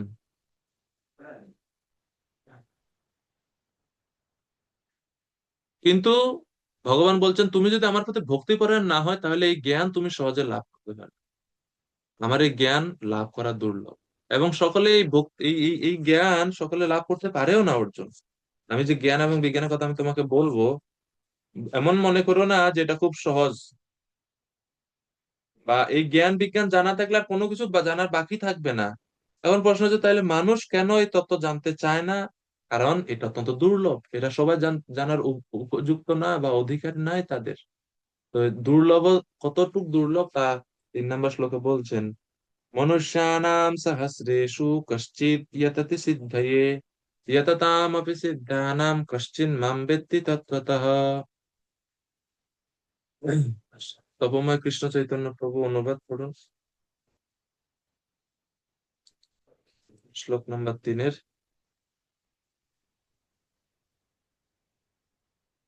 হরে কৃষ্ণ। হাজার হাজার মানুষের মধ্যে কদাচিৎ কোনো একজন সিদ্ধি লাভের জন্য যত্ন করেন, আর সেই প্রকার যত্নশীল সিদ্ধদের মধ্যে কদাচিৎ একজন আমাকে, অর্থাৎ আমার ভগবৎ স্বরূপকে তত্ত্বত অবগত হন। হরে কৃষ্ণ। ভগবান এখন এই যে জ্ঞান বিজ্ঞানের কথা যেটা আগের শ্লোকে বলেছেন, সেই জ্ঞান বিজ্ঞানটা যে কতটুকু দুর্লভ, কত কত রেয়ার জিনিস ভগবান অর্জুনকে দিচ্ছেন, সেটা বোঝানোর জন্য ভগবান বলছেন যে ভক্তি ব্যতীত সেই জ্ঞান লাভের অন্য কোনো উপায় নাই অর্জুন। জগতে উঁচু নিচু যোনিতে বহু জীব আছে, সেই জীবগণের মধ্যে অল্প কয়েকটা জীব মনুষ্য মানুষ হিসেবে জন্মগ্রহণ করতে পারে। অনেক মানুষ দেহধারী অনেক জীব আছে, তো তাদের মধ্যে গুটি কয়েক শাস্ত্র অধিকার, শাস্ত্র গ্রন্থ জানার সুযোগ বা অধিকার লাভ করে। সেই শাস্ত্র জানার বা শাস্ত্র গ্রন্থ অধ্যয়ন করে এরকম হাজার হাজার লক্ষ লক্ষ অসংখ্য মানুষদের মধ্যে কতিপয় মানুষ, সামান্য অল্প কয়েকজন মানুষ সাক্ষাৎ ভক্তি যোগকে বুঝতে পারে। ভক্তি যোগ যে জীবনের সমস্ত শাস্ত্রের সার, এটা অল্প কয়েকজন এটা বুঝতে পারে। অল্প কয়েকজন বুঝতে পারে, জীবনে আমাদের আত্ম উপলব্ধি করার চেষ্টা করা উচিত, এটা খুবই অল্প মানুষ বুঝতে পারে। মানে এমনকি ভক্তদের মধ্যেও সবাই আমরা যারা ভক্তি যোগে যুক্ত, প্রথমে ভক্তিতে খুব উৎসাহ, খুব উৎসাহ কাজ করে, খুব উদ্যমতা কাজ করে, হ্যাঁ ভক্তি করবো না, কিন্তু ধীরে ধীরে কিছু বছর পার হয়ে গেলে, 5 বছর, 5 বছর, 10 বছর পার হয়ে গেলে আমরাও আমাদের জীবনের লক্ষ্য থেকে বিচ্যুত হয়ে যাই। তখন এমন একটা সময় চলে আসে, ভক্ত সঙ্গ না করার কারণে, আরো কারো আনুগত্যে না থাকার কারণে, এমন একটা সময়, এমন একটা স্থিতি চলে আসে মনের মধ্যে যে ঠিক আছে আমি তো ভক্তি করছি, তার কি হচ্ছে তো, কিন্তু ওই আহার, ওই ঘুম, ওইটাই হয়ে গেছে, ডিউটি হয়ে গেছে জীবনে। ওই ঐকান্তিকতাটা যেটা প্রথমে ছিল ভক্তিতে, সেটা আর হচ্ছে না। হ্যাঁ না, এটা খুবই রেয়ার। হ্যাঁ, এই জন্য বলছে ভগবান যে কশ্চিৎ ইয়াততে সিদ্ধায়ে, সিদ্ধি লাভের জন্য প্রচেষ্টা খুব অল্প কয়েকজনে করে, কশ্চিৎ সামান্য, খুবই কম সংখ্যক, একজন দুইজন, হাজার লাখ কোটির মধ্যে একজন দুইজন মাত্র করে থাকে। কশ্চিৎ যাতে সিদ্ধায়ে। আর যারা এরকম সিদ্ধি লাভের জন্য বা আত্ম উপলব্ধি লাভের জন্য চেষ্টা করে, তাদের মধ্যে অল্প কয়েকজনেই সার্থক হয়। যততামপি সিদ্ধানাম, যারা সিদ্ধি লাভের জন্য চেষ্টা করেছে তাদের মধ্যে অল্প কয়েকজন সিদ্ধি লাভ করতে পারে। আর যারা সিদ্ধি লাভ করেছে এরকম হাজার হাজার সহস্র সহস্র সিদ্ধ পুরুষদের মধ্যে অল্প কয়েকজন ভগবানকে তত্ত্বগতভাবে জানতে পারে, যেটা জ্ঞান এবং বিজ্ঞান যুক্ত জ্ঞান, সেটা অল্প কয়েকজনে জানতে পারে। তো এইভাবে ভগবত ভক্তিমূলক জ্ঞান বা ভগবানের সাক্ষাৎ উপলব্ধিমূলক জ্ঞান খুবই রেয়ার, খুবই কম, খুবই কম। এই জন্য ভগবান শ্রীকৃষ্ণ নিজে অর্জুনকে সেই জ্ঞান দিচ্ছেন যেন জীব সহজে সেটা লাভ। তো এইরকম ভক্ত, এইরকম এইরকম কৃষ্ণ যে তত্ত্বগত ভাবে জানেন, এরকম ভক্ত খুবই দুর্লভ। এবং এইরকম ভক্তদের সঙ্গ আমাদের ভগবানের কাছে প্রার্থনা করা উচিত, এইরকম ভক্তদের সঙ্গ যেন আমরা লাভ করি। রুদ্রগীতে আমরা গতকালকে পড়ছিলাম, শিবজি প্রচেতাদেরকে রুদ্রগীত, শ্রীমদ ভাগবতম চতুর্থ স্কন্ধ 24 অধ্যায়, শ্লোক নাম্বার অ্যারাউন্ড 53 থেকে 59-এর মধ্যে শিবজি বলছেন যে, শিবজি প্রার্থনা করছেন ভগবানের কাছে, হে ভগবান, ত্রিজগতের অধিপতি আপনি, সত্যি যদি আপনি আমাদের উপর প্রকৃতই সন্তুষ্ট হয়ে থাকেন, তাহলে আপনার, আপনি যদি কারো কোনো জীবের উপর প্রকৃত আহ, সন্তুষ্ট হন, তাহলে তার প্রমাণ হচ্ছে যে সেই ভক্ত বা সেই জীব আপনার শুদ্ধ ভক্তদের সঙ্গ লাভ করার সুযোগ পায়। তো ভগবানের প্রকৃত কৃপা কি? ভগবানের প্রকৃত কৃপা হচ্ছে ভক্তদের সঙ্গ পাওয়ার বা সঙ্গ লাভের সুযোগ আমরা লাভ, সেই রকম ভক্ত। কেননা এরকম ভক্ত দুর্লভ। কশ্চিৎ মাম ব্যক্তি তত্ত্বত, কৃষ্ণ তত্ত্ববেত্তা ব্যক্তি খুবই দুর্লভ। এই জন্য বলা হয় চৈতন্য চরিতামৃতে যে কৃষ্ণ ভক্তির জন্মমূল হয় সাধু সঙ্গ। এখানে সাধুদের দুর্লভের কথা বলা হচ্ছে। এরকম যারা আমাকে তত্ত্বগত ভাবে যে এরকম সাধুদের সঙ্গের কথা, এই হচ্ছে ভক্তিযোগের আরেকটা অঙ্গ, সাধু সঙ্গ। সাধু সঙ্গ, সাধু সঙ্গ সর্বশাস্ত্রে কয় লভ মাত্র সাধু সঙ্গে সর্বসিদ্ধি। এরকম ভক্ত দুর্লভ। এবং কৃষ্ণ ভক্তিটা শুরুই হয়, কৃষ্ণ ভক্তির জন্মের মূল হচ্ছে সাধু সঙ্গ। তাই সাধু সঙ্গ জাত শুদ্ধ ভক্তির দ্বারা অবিচিন্ত অনন্ত শক্তিমান নিখিল পরম ব্রহ্মাণ্ডের একমাত্র কারণ, সর্বজ্ঞ সর্ব ঐশ্বর্যময় সভক্ত বাৎসল্য আদি অসংখ্য গুণের নিধি যে পরমেশ্বর ভগবান, তাকে আমরা উপলব্ধি করতে পারি। গীতায় ভগবান সপ্তম অধ্যায়ে 19 নম্বর শ্লোকে স মহাত্মা সুদুর্লভ বলেছেন, সেখানেও ভক্তের কথা বলছেন। সপ্তম অধ্যায়ে 26 নম্বর শ্লোকে আমাকে কেউই জানতে পারে না, না না বেদ কশ্চিন, সেখানেও ভগবান বলেছেন কোটি কোটি মুক্ত পুরুষদের মধ্যে একজন কৃষ্ণ ভক্ত দুর্লভ। আমরা এখান থেকে সহজেই বুঝতে পারি। শ্রীমদ ভাগবতমে ষষ্ঠ স্কন্ধে 14 অধ্যায়েও এই শ্লোকে, গীতার এই শ্লোকের অনুরূপ ভাবে বলা হচ্ছে যে রজবি সমসংখ্যাত্য়া পার্থিবৈর ইহ জন্তবঃ তেষাং ये के च अन्यस्ते श्रेय वै मनुजादय प्रायो मुमुक्षवस्तेषां केचिनैव द्विजोत्तमः मुमुक्षाणां सहस्रेषु केचन एव द्विजोत्तमः मुमुक्षाणां सहस्रेषु कश्चिन् माम उच्यते सिद्ध्यति मुक्तानामपि सिद्ध्यानां नारायण परायण सुदुर्लभ प्रशांतात्मा कोटिष्वपि महामुने। শ্রীমদ ভাগবতমে ষষ্ঠ স্কন্ধে 14 অধ্যায়ে এই ভক্তদের কথা, ভক্তরা যে কত দুর্লভ, শুদ্ধ ভক্তরা, তার সম্বন্ধে বলছে রজবি সমসংখ্যাত্য়া পার্থিবৈ ইহ জন্তব, এই জগতে পরমাণু সমূহ যেমন অসংখ্য, জীব তেমন অসংখ্য জীব আছে। সেই সমস্ত জীবের মধ্যে মনুষ্য জাতি অতি অল্প সংখ্যক, মানুষের সংখ্যা খুব কম, এবং তাদের মধ্যে কেউ কেউ কেবল ধর্ম অনুষ্ঠান করে। মানুষের সংখ্যা তো এমনি কম, সেই মানুষদের মধ্যে খুবই অল্প সংখ্যকই ধর্ম অনুষ্ঠান করে থাকে। প্রায় মুমুক্ষুবস্তেষাম, এই যে ধর্ম অনুষ্ঠান যারা করে থাকে তাদের মধ্যে বেশিরভাগই সব মুক্তিকামী, সরি, সেই ধর্ম অনুশীলন ব্যক্তিদের মধ্যে অল্প কয়েকজন কেবল জড় জগতের বন্ধন থেকে মুক্ত হওয়ার অভিলাষী, আর সবাই সকাম কর্মী। হ্যাঁ, আর এরকম হাজার হাজার যারা মুক্তিকামী, তাদের মধ্যে কদাচিৎ একজন মুক্তি লাভ করতে পারে, জড় জগতের সমস্ত স্নেহ বন্ধন আসক্তি মুক্ত হতে পারে। আর এইরকম হাজার হাজার মুক্তদের মধ্যে কদাচিৎ একজন ব্যক্তি কৃষ্ণকে তত্ত্বগতভাবে জানতে পারে। এই জন্য বলছে মুক্তানাম আপি সিদ্ধানাম নারায়ণ পরায়ণ সুদুর্লভ প্রশান্তাত্মা কোটিষ্বপি মহামুনে। এই প্রকার কোটি কোটি মুক্ত ও সিদ্ধদের মধ্যে প্রশান্ত আত্মা নারায়ণ পরায়ণ ভক্ত অত্যন্ত দুর্লভ, অত্যন্ত দুর্লভ, অত্যন্ত দুর্লভ। এই জন্য শিল প্রভুপাদের কৃপায় আমরা যে ভক্ত সঙ্গে এই যে শ্রবণ করতে পারছি, এই যে জুমে হোক অনলাইনে হোক এত এত ভক্তদের দেখতে পাচ্ছি, এটা বুঝতে হবে বহু কোটি জীবনের সৌভাগ্য, ভগবানের বিশেষ কৃপার ফলে আমরা এই সৌভাগ্যটা লাভ করছি। এই জন্য আমরা অনেক সময় ভক্তদের সম্মান করতে জানি না, ভক্তদের সম্মানটা আমরা করি না। আমরা মনে করি ও মায়াপুর থেকে আসছেন, ও ইনি বড় ভক্ত, আর আমার ঘরের পাশে যে আছে ভক্তটা দূর, এ ঠিক মতো কোনো কিছু করে না, আমার পরে আসছে ভক্তিতে, এ আবার কি ভক্ত না। আমাদের মনোভাব এমন থাকা উচিত যে আমি ছাড়া জগতের সবাই শুদ্ধ ভক্ত। তার আচরণ কি, সে কি করলো, তার ব্যাড সাইড কি আছে, এগুলো আমরা কেন দেখতে চাই?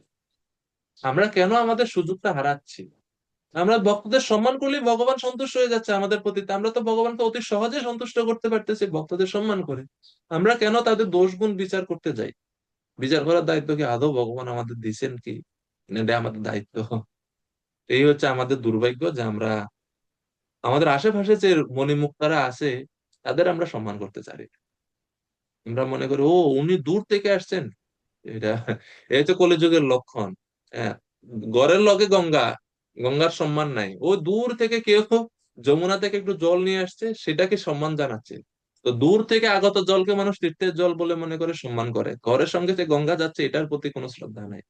ঘরে অত অত ভক্ত আশেপাশে আছে, তাদের প্রতি শ্রদ্ধা সম্মান নাই, কেননা অতি পরিচয়াত অবজ্ঞা, মানে খুব বেশি পরিচয় হয়ে গেলে অবজ্ঞা আসে, খুব বেশি কাছাকাছি থাকলে অবজ্ঞা চলে আসে। এই জন্য এই ভাবটা আমাদের খুব সাবধান থাকা উচিত। অতি পরিচয়ে অবজ্ঞা যেন মনে না আসে, ঠিক আছে?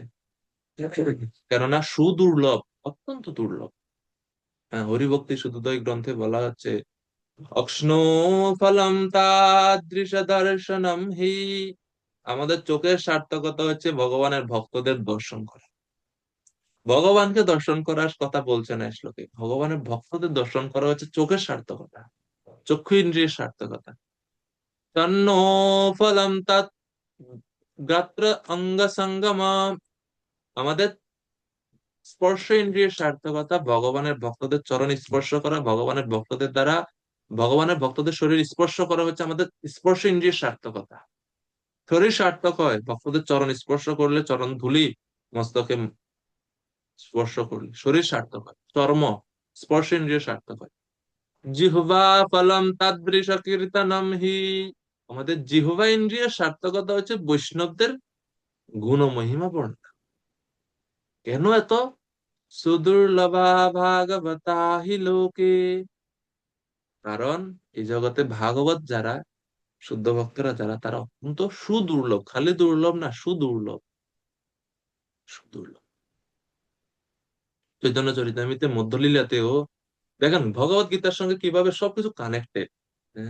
যেন গীতাটার ভালো, ভাগবতম থেকে আমরা দেখলাম সেম শ্লোক, যেটা গীতার এক শ্লোকে ভগবান বলছেন, এটা বিস্তার ভাবে 3-4টা শ্লোকে বলা আছে, আরো অনেক জায়গাতে আছে।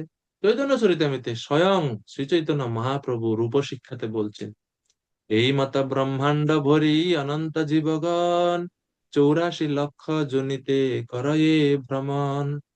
অসংখ্য অনন্ত জীব 84 লক্ষ জনিতে ভ্রমণ করছে।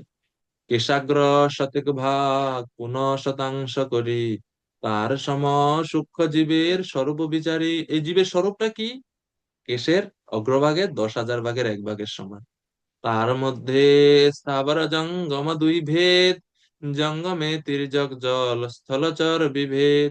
এই জীবের মধ্যে স্থাবর জঙ্গম 2 ভেদ আছে, চলাচল করতে পারে, আর কিছু স্থির, যেমন বৃক্ষ আদি। জঙ্গম যারা চলাফেরা করতে পারে, তাদের মধ্যে আবার কিছু ভেদ আছে, যেমন কিছু তির্যক, কিছু জলচর, কিছু স্থলচর। কেউ আকাশে উড়ে, জলে চড়ে, স্থলে থাকে। তার মধ্যে মনুষ্য জাতি অতি অল্পতর, তার মধ্যে ম্লেচ্ছ পুলিন্দ বৌদ্ধ শবর। এই স্থলচর জীবের মধ্যে আবার মনুষ্য জাতি খুবই অল্প, তার মধ্যে বেশিরভাগ মানুষ ম্লেচ্ছ, পুলিন্দ, বৌদ্ধ, শবর ইত্যাদি ইত্যাদি অন্যান্য মার্গে বেদনিষ্ঠ। খুবই অল্প সংখ্যক মানুষ বেদ মানে, আর্য। বেদনিষ্ঠ মধ্যে অর্ধেক বেদ মুখে মানে, বেদ নিষিদ্ধ পাপ করে ধর্ম নাহি গণে। যারা বেদ পড়ে, বেদনিষ্ঠ, তাদের মধ্যে অর্ধেকে বেদকে খালি মুখে মুখে মানে, কাজে নাই। তারা বেশিরভাগই বেদ পাঠ করে, বেদের উপদেশ দেয়, কিন্তু নিজে বেদ নিষিদ্ধ পাপ কর্ম করে এবং ধর্ম তারা গণে না। আর যারা ধর্ম মানে তাদের কথা বলছে, ধর্মাচারী মধ্যে বহুত কর্মনিষ্ঠ, কোটি কর্মনিষ্ঠ মধ্যে এক জ্ঞানী শ্রেষ্ঠ। আর যারা ধর্ম আচরণ করে তাদের মধ্যে বেশিরভাগই এরা কর্মনিষ্ঠ, সকাম কর্ম। এরকম কোটি সকাম কর্মীর মধ্যে একজন জ্ঞানী শ্রেষ্ঠ, কোটি জ্ঞানীর মধ্যে একজন মুক্ত, কোটি মুক্ত মধ্যে দুর্লভ এক কৃষ্ণ ভক্ত। এভাবে মধ্যলীলা শ্রী চৈতন্য চরিতামৃত গ্রন্থে মহাপ্রভুর মুখ নিঃসৃত শিক্ষা এটা। মধ্যলীলা মেবি 19 অধ্যায়, 19 অধ্যায়। এছাড়া আর একটা শোনাই আপনাদের, যেটা হচ্ছে গরুর পুরাণ থেকে। ভক্ত কত দুর্লভ, ঐকান্তিক ভক্ত, কৃষ্ণ ভক্ত কত দুর্লভ। এত কিছু বলার উদ্দেশ্য এটাই, যেন অ্যাটলিস্ট আমরা এটা মানে আজকে থেকে চেষ্টা করব আমরা কোনো ভক্তদেরকে হেয় দৃষ্টিতে না দেখার জন্য। ভক্ত যাই হোক, দেখতে হয়তো কালো, জন্ম হয়তো নিচু পরিবারে, শরীরে হয়তো বিকলাঙ্গতা আছে, কিন্তু এগুলো কোনো কিছু ভক্তকে প্রভাবিত করে না। উপদেশামৃত গ্রন্থের শ্লোকের কথা আপনারা মনে পড়ে, গং ব্রহ্মদ্রবত্তম অপগচ্ছতি নিরধর্মে, ওই শ্লোক। তো যেটা বলছি যে ভক্তের সুদুর্লভের কথা, হ্যাঁ। ব্রহ্মণানাম সহস্রেভ্যো সত্রয়াজি বিশিষ্যতে। গরুর পুরাণে তুলনা দিচ্ছে ব্রাহ্মণ থেকে। ওই জীবের তুলনা এখন আর নাই। ভক্তের কথা বলছেন, ভক্ত কত দুর্লভ, কত শ্রেষ্ঠ। এবং তুলনা হচ্ছে ব্রাহ্মণ থেকে, ব্রহ্মণানাম সহস্রেভ্য, হাজার হাজার ব্রাহ্মণ থেকে সত্রজাজি বিশিষ্যতে। সত্রজাজি মানে যারা যজ্ঞ করতে পারে, যজ্ঞ করতে এক্সপার্ট, এরকম ব্রাহ্মণ শ্রেষ্ঠ। সত্রয়াজি সহস্রেভ্য সর্ব বেদান্ত পারগ। সত্রজাতি ব্রাহ্মণ থেকে সমস্ত বেদে পারঙ্গত ব্রাহ্মণ শ্রেষ্ঠ। সর্ব বেদান্তবিদ কোট্যা বিষ্ণু ভক্ত বিশিষ্যতে। সর্ববেদে পরিজ্ঞাত, পূর্ণরূপে চতুর্বেদী, চারো বেদ ভালোভাবে জানে, ব্যাখ্যা করতে পারে, এরকম কোটি কোটি বেদ পারঙ্গত ব্রাহ্মণ থেকে বিষ্ণু ভক্ত শ্রেষ্ঠ। বিষ্ণু ভক্ত বিশিষ্টতে। আর এখন এর থেকেও বলছে বৈষ্ণবানাম সহস্রেভ্য একান্তি এক বিশিষ্যতে। হাজার হাজার বৈষ্ণব থেকে একজন কৃষ্ণ ভক্ত দুর্লভ। তখন বলবো, আরে বৈষ্ণব থেকে শ্রেষ্ঠ ভক্ত, কৃষ্ণ ভক্ত দুর্লভ কেমনি? বৈষ্ণবই তো ভক্ত না। এখানে বিচার হচ্ছে যে অনেকে ভগবান শ্রী বিষ্ণুর অনেক অবতারের রূপের প্রতি আসক্ত, কিন্তু স্বয়ং ভগবান শ্রীকৃষ্ণের প্রতি আসক্ত এরকম ভক্ত আরো বেশি দুর্লভ। সবাই কৃষ্ণের এই স্বয়ং ভগবান কৃষ্ণের প্রতি আসক্ত, অনেকে নারায়ণ রূপের প্রতি আসক্ত, বিষ্ণু রূপের প্রতি আসক্ত। একান্তিক, একান্ত কৃষ্ণ ভক্ত আরো বেশি দূর। এটা হচ্ছে চৈতন্য মহাপ্রভু আমাদের এই গৌড়ীয় সম্প্রদায়ে মহাপ্রভু দিয়েছেন, আরাধ্য ভগবান ব্রজেশ তনয় তত্ধাম বৃন্দাবনম শ্লোকে। আমাদের আরাধ্য হচ্ছে ব্রজেশ তনয় ভগবান শ্রীকৃষ্ণ। তো দেখুন কত দুর্লভ বস্তু আমরা পেয়েছি। তো এইভাবে 1 থেকে 3 নম্বর শ্লোকে ভগবান অর্জুনকে শ্রবণ করার গুরুত্ব এবং বলে, এখন 4 থেকে 12 নম্বর শ্লোকে কৃষ্ণ জড় ও চিন্ময় শক্তি, কৃষ্ণের জড় এবং চিন্ময় শক্তির সম্বন্ধে ভগবান এখন অর্জুনকে বলবেন। যেহেতু জ্ঞান বিজ্ঞানের কথা, তো এখন জ্ঞান দিচ্ছেন, এটা হচ্ছে জ্ঞান। এই যে 4 থেকে 12 এগুলো হচ্ছে জ্ঞান, কারণ এটা ঐশ্বর্য যুক্ত জ্ঞান। ভগবানের শক্তির কথা বলছেন, ভগবান কত মহৎ, কত শ্রেষ্ঠ, সেটা ভগবান বলছেন। শ্লোক নাম্বার 4।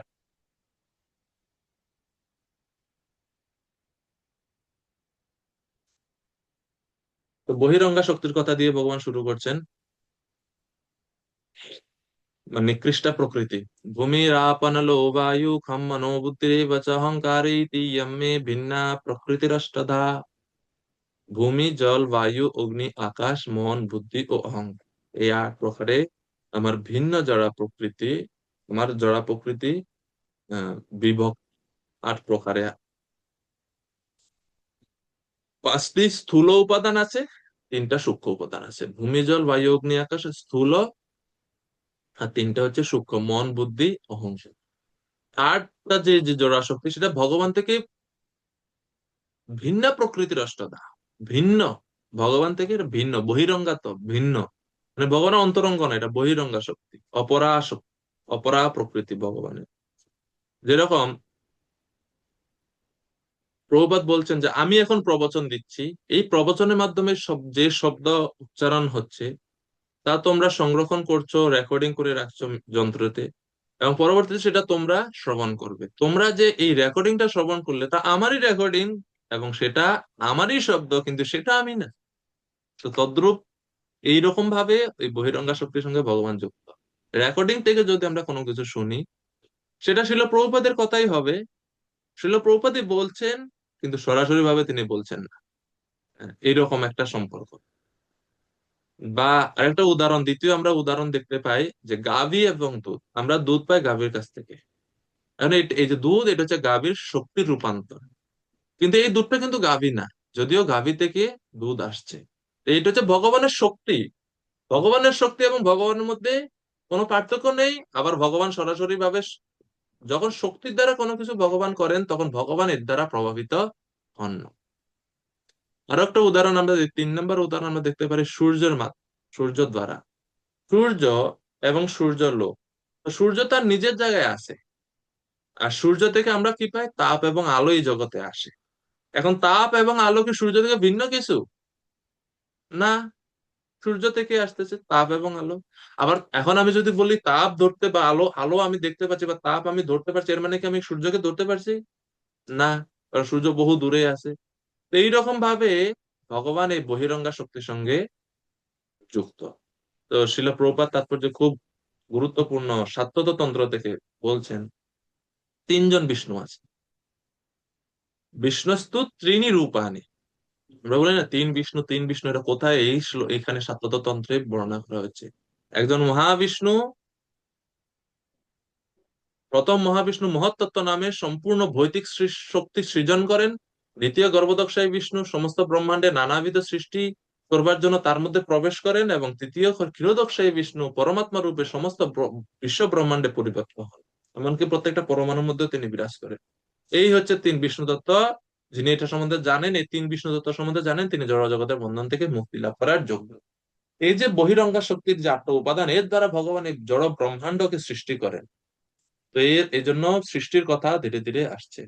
এখন এই নিকৃষ্ট প্রকৃতি ছাড়াও আরেকটা প্রকৃতি আছে যেটা হচ্ছে উৎকৃষ্ট। তার কথা 5 নম্বর শ্লোকে বলছে। 5 নম্বর শ্লোকে বলা হয়েছে, প্রাণ গৌরচন্দ্র প্রভু অনুবাদ করুন 5 নম্বর শ্লোকের।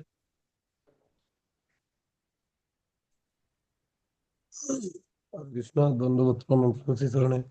প্রণাম প্রভুজি। এ মহাবাহু, এই নিকৃষ্ট প্রকৃতি ব্যতীত আমার আরেকটি উৎকৃষ্ট প্রকৃতি রয়েছে।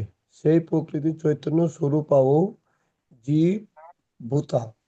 সেই শক্তি থেকে সমস্ত জীব নিশ্চিত হয়ে এই জড় জগৎকে ধারণ করে আছে। হরি বল। হরে কৃষ্ণ, ধন্যবাদ প্রভুজি।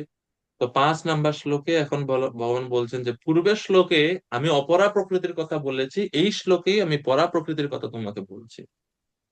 পূর্বে যে 8 প্রকার প্রকৃতি, জড় প্রকৃতি নয় নিকৃষ্ট প্রকৃতি বলা হচ্ছে, জড় প্রকৃতি ব্যতীত আর অন্য একটি পরা প্রকৃতিও আছে, যেটা হচ্ছে জীবভূতা, চেতন স্বরূপ এবং পরাশক্তি। ওই পরা প্রকৃতি স্বরূপা জীব এই জড় জগতের মধ্যে প্রবিষ্ট হয়ে সকর্ম দ্বারা জগৎকে ধারণ বা গ্রহণ করে আছে। অর্থাৎ আগের শ্লোকে, 4 নম্বর শ্লোকে নিকৃষ্ট প্রকৃতিতে জড়া শক্তি বা জড় জগতের কথা আছে। জড় জগতে প্রবেশ করে জীব জড় জগৎকে ধারণ করে থাকে। তো তাহলে জীব হচ্ছে ভগবানের, বা আমরা জীব শক্তি, সেটা হচ্ছে ভগবানের উৎকৃষ্ট শক্তি। এই জন্য বলছে জীব ভূতাম মহাবাহ যয়েদম ধারিয়তে জগৎ। চৈতন্য চরিতামৃতে চৈতন্য মহাপ্রভু সেম ভাবে বলছেন যে জীবের স্বরূপ হয় কৃষ্ণের নিত্য দাস, কৃষ্ণের তটস্থা শক্তি ভেদ অভেদ প্রকাশ। জীব কৃষ্ণের তটস্থা শক্তি এবং ভেদ অভেদ প্রকাশ, মানে ভেদও আছে জীবের সঙ্গে, কৃষ্ণের অভেদও আছে, পার্থক্য আছে আবার পার্থক্য নাই, একই রকম। যে কিরকম এটা? সূর্যাংশ কিরণ যেমন অগ্নি জ্বালাচয়, স্বাভাবিক কৃষ্ণের 3 প্রকার শক্তি হয়। কৃষ্ণের স্বাভাবিক 3 শক্তি পরিণতি, চিৎ শক্তি, জীব শক্তি আর মায়া শক্তি। ভগবানের 3টা শক্তি, ভগবানের অধীনে থাকেন। চিৎ শক্তি মানে চিন্ময় শক্তি, অন্তরঙ্গ শক্তি, জীব শক্তি যেটা হচ্ছে জীব, আমরা রয়েছে মায়া শক্তি। আমরা হচ্ছে ভগবানের শক্তি, এবং আমাদের সঙ্গে ভগবানের ভেদ অভেদ পার্থক্য আছে গুণগত ভাবে, আহ এক, কিন্তু পরিমাণগত ভাবে আমাদের পার্থক্য বিদ্যমান। এভাবে ভগবান জীব শক্তির কথা, যেটা হচ্ছে উৎকৃষ্ট প্রকৃতি, তার কথা 5 নম্বর শ্লোকে বললেন। এবং এই জীব তত্ত্ব ভগবানের অধীন, সে কখনো ভগবানের থেকে স্বতন্ত্র হতে পারে না, বা সে কখনো ভগবানে পরিণত হতে পারে না, যেটা মায়াবাদীরা বলে, সেটা কখনো সম্ভব নয়। এখন 6 থেকে 7 নম্বর শ্লোকে ভগবান বলছেন যে আমি কিভাবে সৃষ্টি করি জগৎ, কিভাবে আমি পালন করি জগৎ, এবং কিভাবে আমি ধ্বংস করি। উভয় প্রকৃতি, উভয় প্রকৃতির স্রষ্টা আদি সবকিছু আমি। আমি সবকিছু করে থাকি, আমি হচ্ছে সবকিছুর মূল কারণ। তো ভগবান নিজের মহিমা বা ঐশ্বর্য জ্ঞান বলছেন, এ তদ্যোনীনি ভূতানি সর্বান নিত্যুপধারয় হম কৃষ্ণস্য জগত প্রভব প্রলয় তথা। বিনা মৃধা মাতাজি অনুবাদ করুন শ্লোক 6।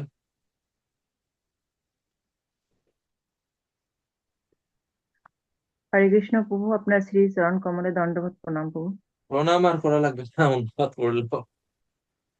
আমার এই উভয় প্রকৃতি থেকে জড় ও চেতন সবকিছু উৎপন্ন হয়েছে, অতএব নিশ্চিতভাবে জ্ঞাত হও যে আমি সমস্ত জগতের উৎপত্তি ও প্রলয়ের মূল কারণ।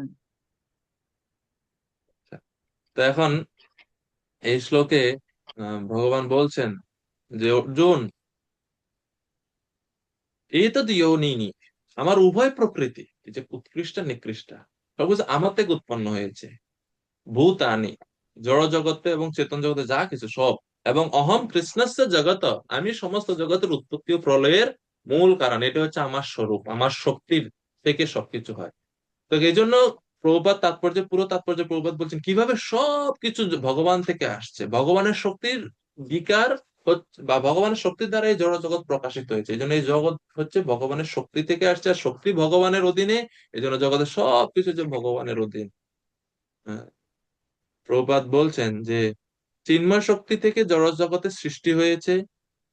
আমাদের এই জড় দেহটি চিৎ শক্তিতে, আমাদের এই জড় দেহটিতে চিৎ শক্তি বা আত্মা আছে বলেই এই দেহটির বৃদ্ধি হয়, বিকাশ হয়। একটি শিশু ধীরে ধীরে বালকে পরিণত হয়, তারপর সে যুবকে পরিণত হয়, কারণ ভগবানের উৎকৃষ্ট শক্তি আত্মা এই দেহেতে আছে। এই জন্য ভগবান হচ্ছে সবকিছুর কারণ। প্রপাত তাৎপর্যে দুইটা উদাহরণ দিচ্ছেন এই 6 নম্বর শ্লোকের তাৎপর্যে। যে প্রথম উদাহরণ,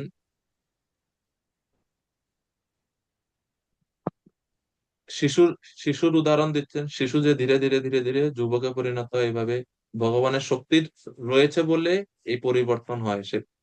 আর এরপরে বলছেন যে ভগবানের 69 অংশ জীব একটি গগনচুম্বী অট্টালিকা, একটি বৃহৎ কারখানা অথবা একটি বড় শহর গড়ে তুলতে পারে, কিন্তু সে কখনো একটি বিশাল ব্রহ্মাণ্ড গড়ে তুলতে পারে না। এই বিশাল ব্রহ্মাণ্ডের পরম কারণ হচ্ছে বৃহৎ আত্মা বা পরমাত্মা বা পরমেশ্বর ভগবান শ্রীকৃষ্ণ, যেটা কঠোর উপনিষদে বলা হয়েছে নিত্য নিত্যানাম চেতনানাম एको বহুনাম ইউ বিদধাতি কামান, কঠোর উপনিষদ।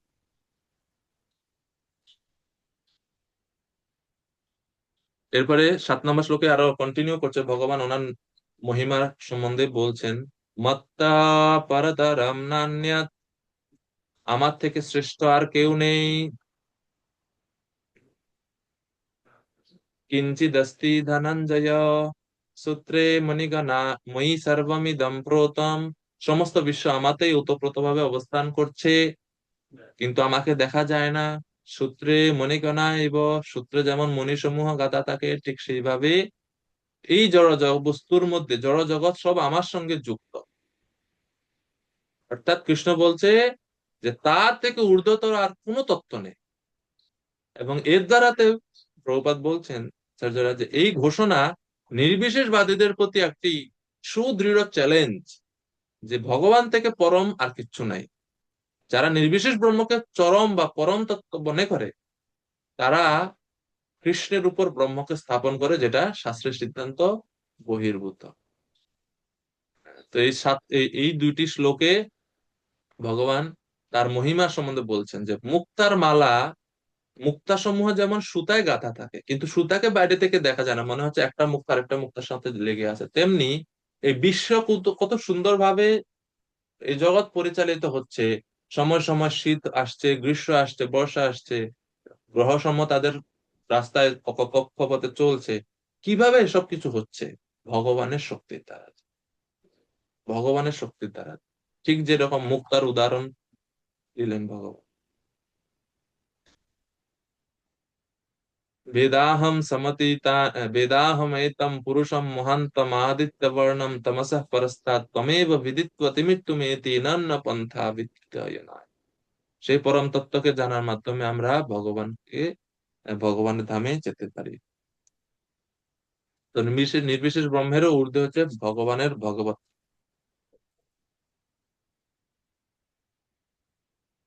এখন এই যে সূত্রে মণিগণা ইব উপমা বা উদাহরণটা ভগবান শ্লোকে বলছেন, যে ভগবান একই সাথে জড় বস্তুর মধ্যে এবং জড় বস্তুর অতীতেও থাকেন। তাই এখন ভগবান বলছেন কিভাবে ভগবান সবকিছুর মধ্যে অবস্থান করেন, সবকিছুর মধ্যে কিভাবে ভগবান আছেন, সেটা আমরা কিভাবে বুঝতে পারি, তার উদাহরণ ভগবান কিছু শ্লোকে দিচ্ছেন, 8 থেকে 12 নম্বর শ্লোকে। শ্লোক নাম্বার 8 ভগবান বলছে আমি জলের রস বা স্বাদ, আমি চন্দ্র ও সূর্যের আলো, আমি সমস্ত বেদের মধ্যে প্রণব, আমি আকাশের শব্দ, এবং আমি হচ্ছে মানুষের ক্ষমতা বা পৌরুষ। অর্থাৎ সবকিছুর মধ্যে আমরা ভগবানকে কিভাবে দেখতে পাই, আর সবকিছুর পিছনে ভগবান কিভাবে আছেন, তো ভগবানের শক্তি, ভগবান আছেন বলতে ভগবানের শক্তি আছেন কিভাবে আমরা এই শ্লোকগুলোর মধ্যে দেখতে পাচ্ছি। এবং আহ সবকিছুর শক্তি হচ্ছে ভগবানের শক্তি, ভগবানের শক্তির অংশ, তা এখান থেকে সহজে বোঝা যাচ্ছে। জলের মধ্যে ভগবান বলছে আমি হচ্ছে রস বা স্বাদ, কেননা জল হচ্ছে রস তন্মাত্রা। পৃথিবী, জল, তেজ, অগ্নি, বায়ু, আকাশ, এই পঞ্চ মহাভূতের পাঁচটা সূক্ষ্ম তন্মাত্র হচ্ছে রূপ, রস, শব্দ, গন্ধ, স্পর্শ। তো পৃথিবীর হচ্ছে গন্ধ, জলের হচ্ছে রস, তারপরে অগ্নির হচ্ছে রূপ, বায়ুর হচ্ছে স্পর্শ, এবং আকাশের হচ্ছে শব্দ। এ হচ্ছে পঞ্চতন্মাত্র। সেই জন্য ভগবান বলছেন আমি হচ্ছে জলের মধ্যে যে রস বা স্বাদ, সেটা হচ্ছে ভগবানের শক্তি, ভগবান। তো শিল প্রভুপাদ তাৎপর্য বলছেন এই শ্লোকে বর্ণনা করা হয়েছে কিভাবে ভগবান তার বিভিন্ন জড়া শক্তি ও চিৎ শক্তির দ্বারা সর্বত্র পরিব্যাপ্ত। স্বাভাবিকভাবে জলের স্বাভাবিক স্বাদ হচ্ছে জলের একটি সক্রিয় ধর্ম। আমরা কেউ সমুদ্রের জল পান করতে চাই না, তার কারণ সেখানে বিশুদ্ধ জলের সাথে লবণ মেশানো রয়েছে। আস্বাদনের শুদ্ধতার জন্য জলের প্রতি আমাদের আকর্ষণ, এবং এই শুদ্ধ আস্বাদন ভগবানেরই অনন্ত শক্তির একটি অভিপ্রাস। এইভাবে ভগবান, তারপরে সমস্ত বেদের মধ্যে প্রণব হচ্ছে ভগবান, ভগবানের স্বরূপ। ওমকার হচ্ছে ভগবানের স্বরূপ। তো এইভাবে ভগবান সব জায়গাতে আছে। 10 নম্বর শ্লোক আরো বলছেন আমি পৃথিবীর পবিত্র গন্ধ, অগ্নির তেজ, সর্বভূতের জীবন, এবং তপস্বীদের তপ। এগুলো হচ্ছে ভগবানের বিভূতি। এই 8, 9, 10, 11, 8 থেকে 11 নম্বর শ্লোকগুলোতে ভগবানের বিভূতি কথা বলা হয়েছে। তো 8 নম্বর শ্লোকে আমরা কয়টা দেখলাম? 5টা। জলের স্বাদ, চন্দ্র সূর্যের আলো, বেদের প্রণব, আকাশের শব্দ, মানুষের পৌরুষ, এই 5টা বিভূতির কথা 8 নম্বর শ্লোকে দেখলাম আমরা। আর আহ, এই শ্লোকে 9 নম্বর শ্লোকে আরো বলা হচ্ছে পুণ্যগন্ধ পৃথিব্যাম চ তেজশ্চস্মি বিভাবসৌ জীবনম সর্বভূতেষু তপঃ চস্মি তপস্বিষু। আমি পৃথিবীর পবিত্র গন্ধ, এটা হচ্ছে ভগবানের ষষ্ঠ বৈশিষ্ট্য, ষষ্ঠ বিভূতি, 6 নম্বর। পৃথিবীর পবিত্র গন্ধ, কেননা পৃথিবীর তন্মাত্র হচ্ছে গন্ধ, গন্ধ তন্মাত্র থেকে পৃথিবীর উৎপত্তি হয়েছে, এই জন্য পৃথিবীর গন্ধ। এরপরে তেজস তস্মি বিভাবস, আগুনের তাপ হচ্ছে ভগবানের শক্তির প্রকাশ। তো অগ্নির যে তাপ শক্তি, দহন শক্তি, সেটা হচ্ছে ভগবানের শক্তি, এটা হচ্ছে সপ্তম বিভূতি। সমস্ত সর্বভূতের জীবন ভগবান। জীবন মানে প্রাণও যদি না থাকে, তাহলে জীবের কোনো অস্তিত্ব থাকবে থাকবে না। এই জীবনটা হচ্ছে ভগবান। আয়ুষ্কালও ভগবান শ্রীকৃষ্ণই। কৃষ্ণের কৃপায় কারো আয়ু বাড়তেও পারে, কমতেও পারে, এরকম। যদিও আয়ু স্থির, কিন্তু ভগবান ইচ্ছা করলে কারো আয়ু বাড়াতে, কমাতে। আর 9 নম্বর, তপস্বীদের যে তপস্যা শক্তি, তপস্যা, সেটা হচ্ছে ভগবানের শক্তি, ভগবানের বিভূতি।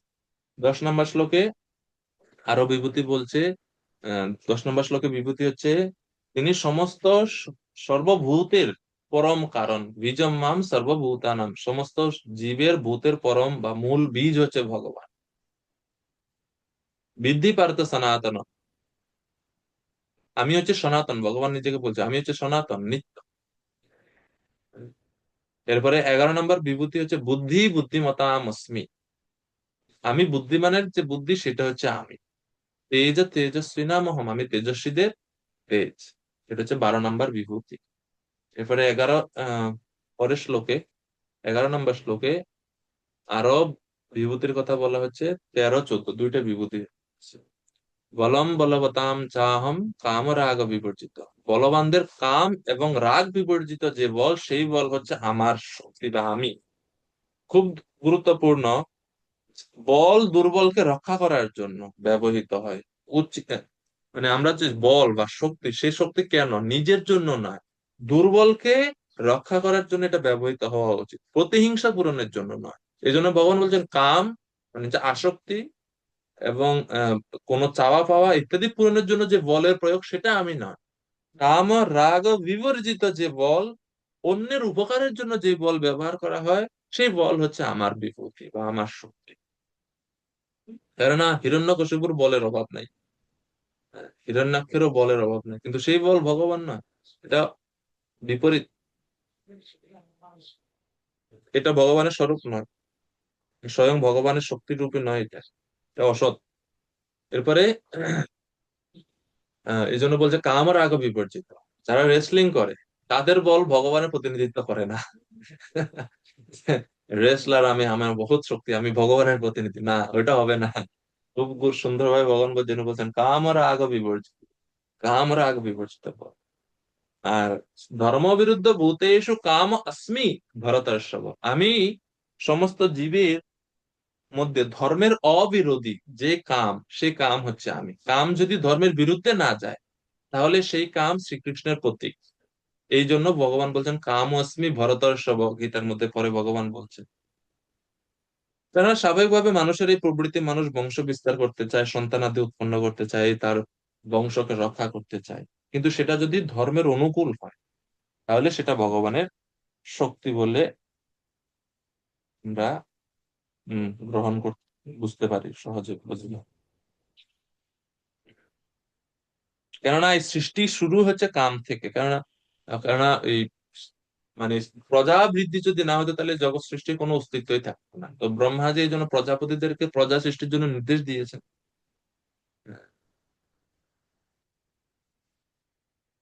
এজন্য বলছে কৃত্রিম ভাবে সন্তান রোধ করে কেবলমাত্র ভোগের জন্য যে কাম, সেই কাম ও প্রবৃত্তি নরকের পথ স্বরূপ। সন্তান উৎপাদন করার লক্ষ্য না, কিন্তু শুধুমাত্র আহ কাম ভোগ উপভোগ করার যে প্রবৃত্তি, সেটা নরকীয়, সেটা নরকের দ্বার স্বরূপ। এবং এটা শাস্ত্র বিরুদ্ধ, এবং এটা পাপ। এর ফলে ভক্তির পথ থেকে বা সৎ রাস্তা থেকে অধপতিত হতে হয়। কিন্তু যেটা ধর্ম বিরুদ্ধ নয়, ধর্মের সহযোগী, সেই কাম হচ্ছে ভগবানের শক্তি।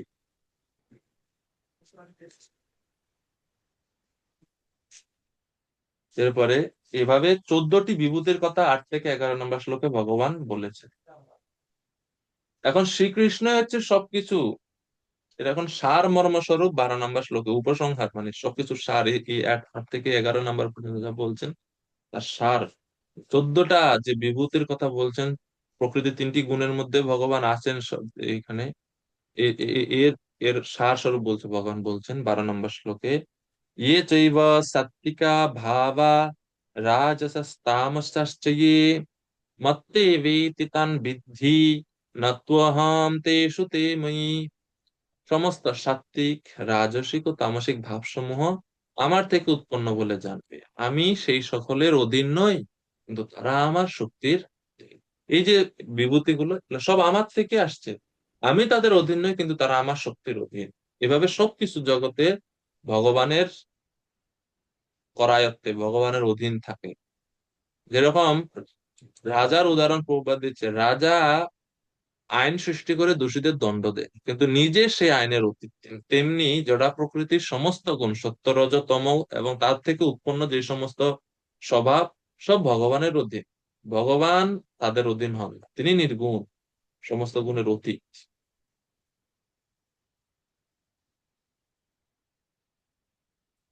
এখন 13-14 ভগবান আরো বিশেষ করে বলছেন যে ভগবান কিভাবে সমস্ত গুণগুলোকে নিয়ন্ত্রণ করে। ত্রিভির্গুণময় ভাবৈ এভি সর্বমিদম জগৎ মোহিতম নাভিজানাতি মামেভ্য পরম অব্যয়ম। এখন অর্জুন বলছেন, আপনি সব জায়গায় আছেন, তারপরেও কেন আপনার শরণাগত হয় না যে? আপনার শরণাগত হতে হলেই তো মোহ থেকে মুক্ত হতে পারে। বলছে এই 3 গুণের কারণে মোহিত হয়ে তারা আমার শরণাগত হয়। সত্য, রজ ও তম তিনটি গুণের দ্বারা মোহিত হওয়ার ফলে সমগ্র জগৎ এই সমস্ত গুণের অতীত ও অব্যয় আমাকে জানতে পারে না। যদি আমি সর্বত্র আসি, সর্বত্র আমাকে দেখা যায়, কিন্তু তারা জানতে পারে না, কেননা মোহিত। তারা মোহিত কিসের দ্বারা? ত্রিভি গুণময়ী ভাবই, এই তিনটি গুণের দ্বারা মোহিত হওয়ার ফলে আত্মবান ন অভিজানাতি মাম, তারা আমাকে জানতে পারে না।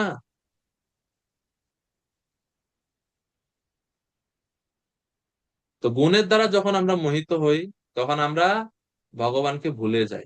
এই হচ্ছে মায়ার তিন গুণের দুইটা শক্তি বা দুইটা বৈশিষ্ট্য। একটা হচ্ছে আবরণাত্মিকা শক্তি, আর একটা হচ্ছে প্রক্ষেপাত্মিকা শক্তি। আবরণাত্মিকা শক্তির দ্বারা আমাদের শুদ্ধ চেতনাকে আবৃত করে দেয় মায়া, এটাকে বলা হচ্ছে আবরণাত্মিকা শক্তি। আর প্রক্ষেপাত্মিকা শক্তি কি? প্রক্ষেপাত্মিকা শক্তি হচ্ছে আমাদের ধীরে ধীরে দূর দূরে নিয়ে যায়, কৃষ্ণ সঙ্গ থেকে, ভক্ত সঙ্গ থেকে, ভক্তি থেকে দূরে দূরে দূরে নিয়ে যায়। এই হচ্ছে মায়ার দুইটা শক্তি। তা আবরণাত্মিকা শক্তির দ্বারা এভাবে আমরা মোহিত হয়ে গিয়ে কৃষ্ণকে যে আমরা শরণ গ্রহণ করব, তা আমরা পারি না। এখন এর সমাধান কি? কিভাবে আমরা তাহলে এই ভগবানের শরণাগত হব বা মায়া থেকে কিভাবে মুক্ত হব?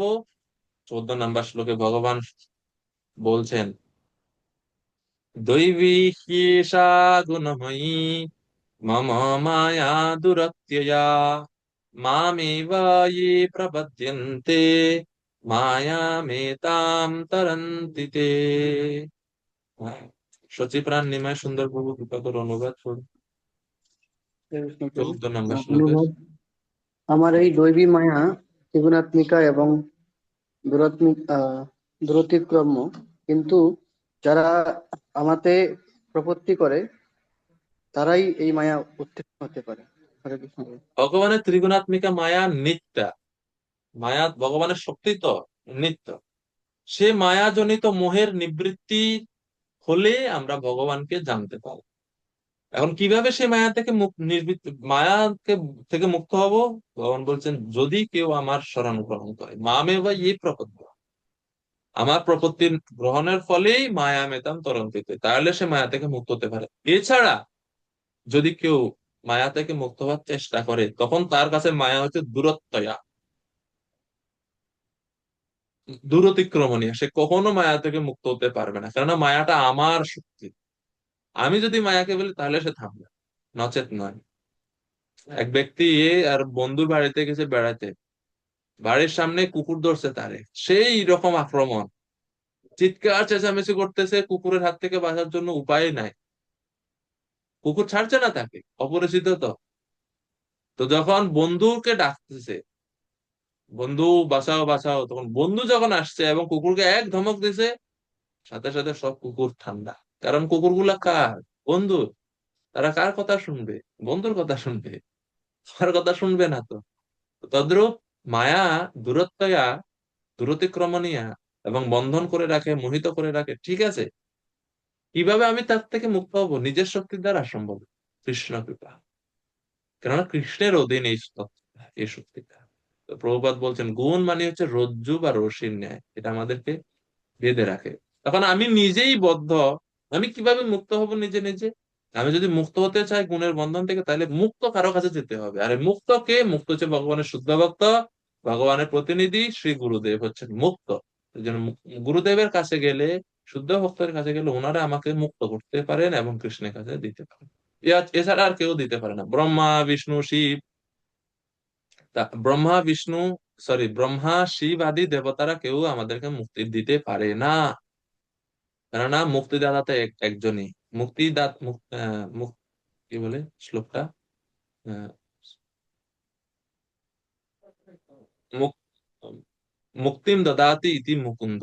ভগবান মুক্তি প্রদান করে থাকেন। মুক্তি প্রদাতা সর্বেশাম বিষ্ণুরেব না সংশয়। ভগবান শ্রী বিষ্ণু একমাত্র মুক্তি দান করতে পারে, এতে কোনো সন্দেহ নেই। কখনো অন্য কোনো জীব বা অন্য কোনো দেবতারা আমাদের মুক্তি দিতে পারে না। মায়া শক্তি যে ভগবানের শক্তি, চণ্ডীতেও বলা হয়েছে। চণ্ডীতে বলা হয়েছে, ইয়া দেবী সর্বভূতেষু বিষ্ণু মায়েতি শব্দিতা। বিষ্ণু মায়া, এই মায়া শক্তি দুর্গা। তো সেই থেকে যদি মুক্ত হতে চায়, তাহলে আমাদের ভগবানের শরণাগত হতে হবে। তাহলে আমরা মায়া থেকে মুক্ত হয়ে ভগবানকে জানতে পারবো এবং ভগবানের কাছে অন্তিমে ফিরে যেতে পারবো। এটা হচ্ছে তো এইভাবে গুণময়ী মায়া, এই মায়া যে তিন গুণাত্মিকা যে মায়া শক্তি, তার থেকে উত্তরণের উপায় বলছেন। আমরা 15 নম্বর শ্লোক থেকে পরের সেকশন শুরু হবে। 4 প্রকারের মানুষ যারা ভগবানের শরণাগত হয় এবং যারা শরণাগত। চৈতন্য চরিতামৃতে ভগবান কৃষ্ণদাস কবিরাজ গোস্বামী বলছেন, কৃষ্ণ বহির্মুখতা দোষ মায়া হইতে হয়, কৃষ্ণ উন্মুখী ভক্তি হইতে মায়া মুক্তি হয়। যদি আমরা কৃষ্ণের প্রতি উন্মুখ হই, তাহলে আমরা মায়া থেকে মুক্ত হতে পারবো। যেন কৃষ্ণ ব্যতীত মায়া জয়ের দ্বিতীয় কোনো পন্থা ন অন্য পন্থা অয়নায় অবিচ্ছেদ, এভাবে শ্রুতি শাস্ত্রে বলা হয়। হরে কৃষ্ণ।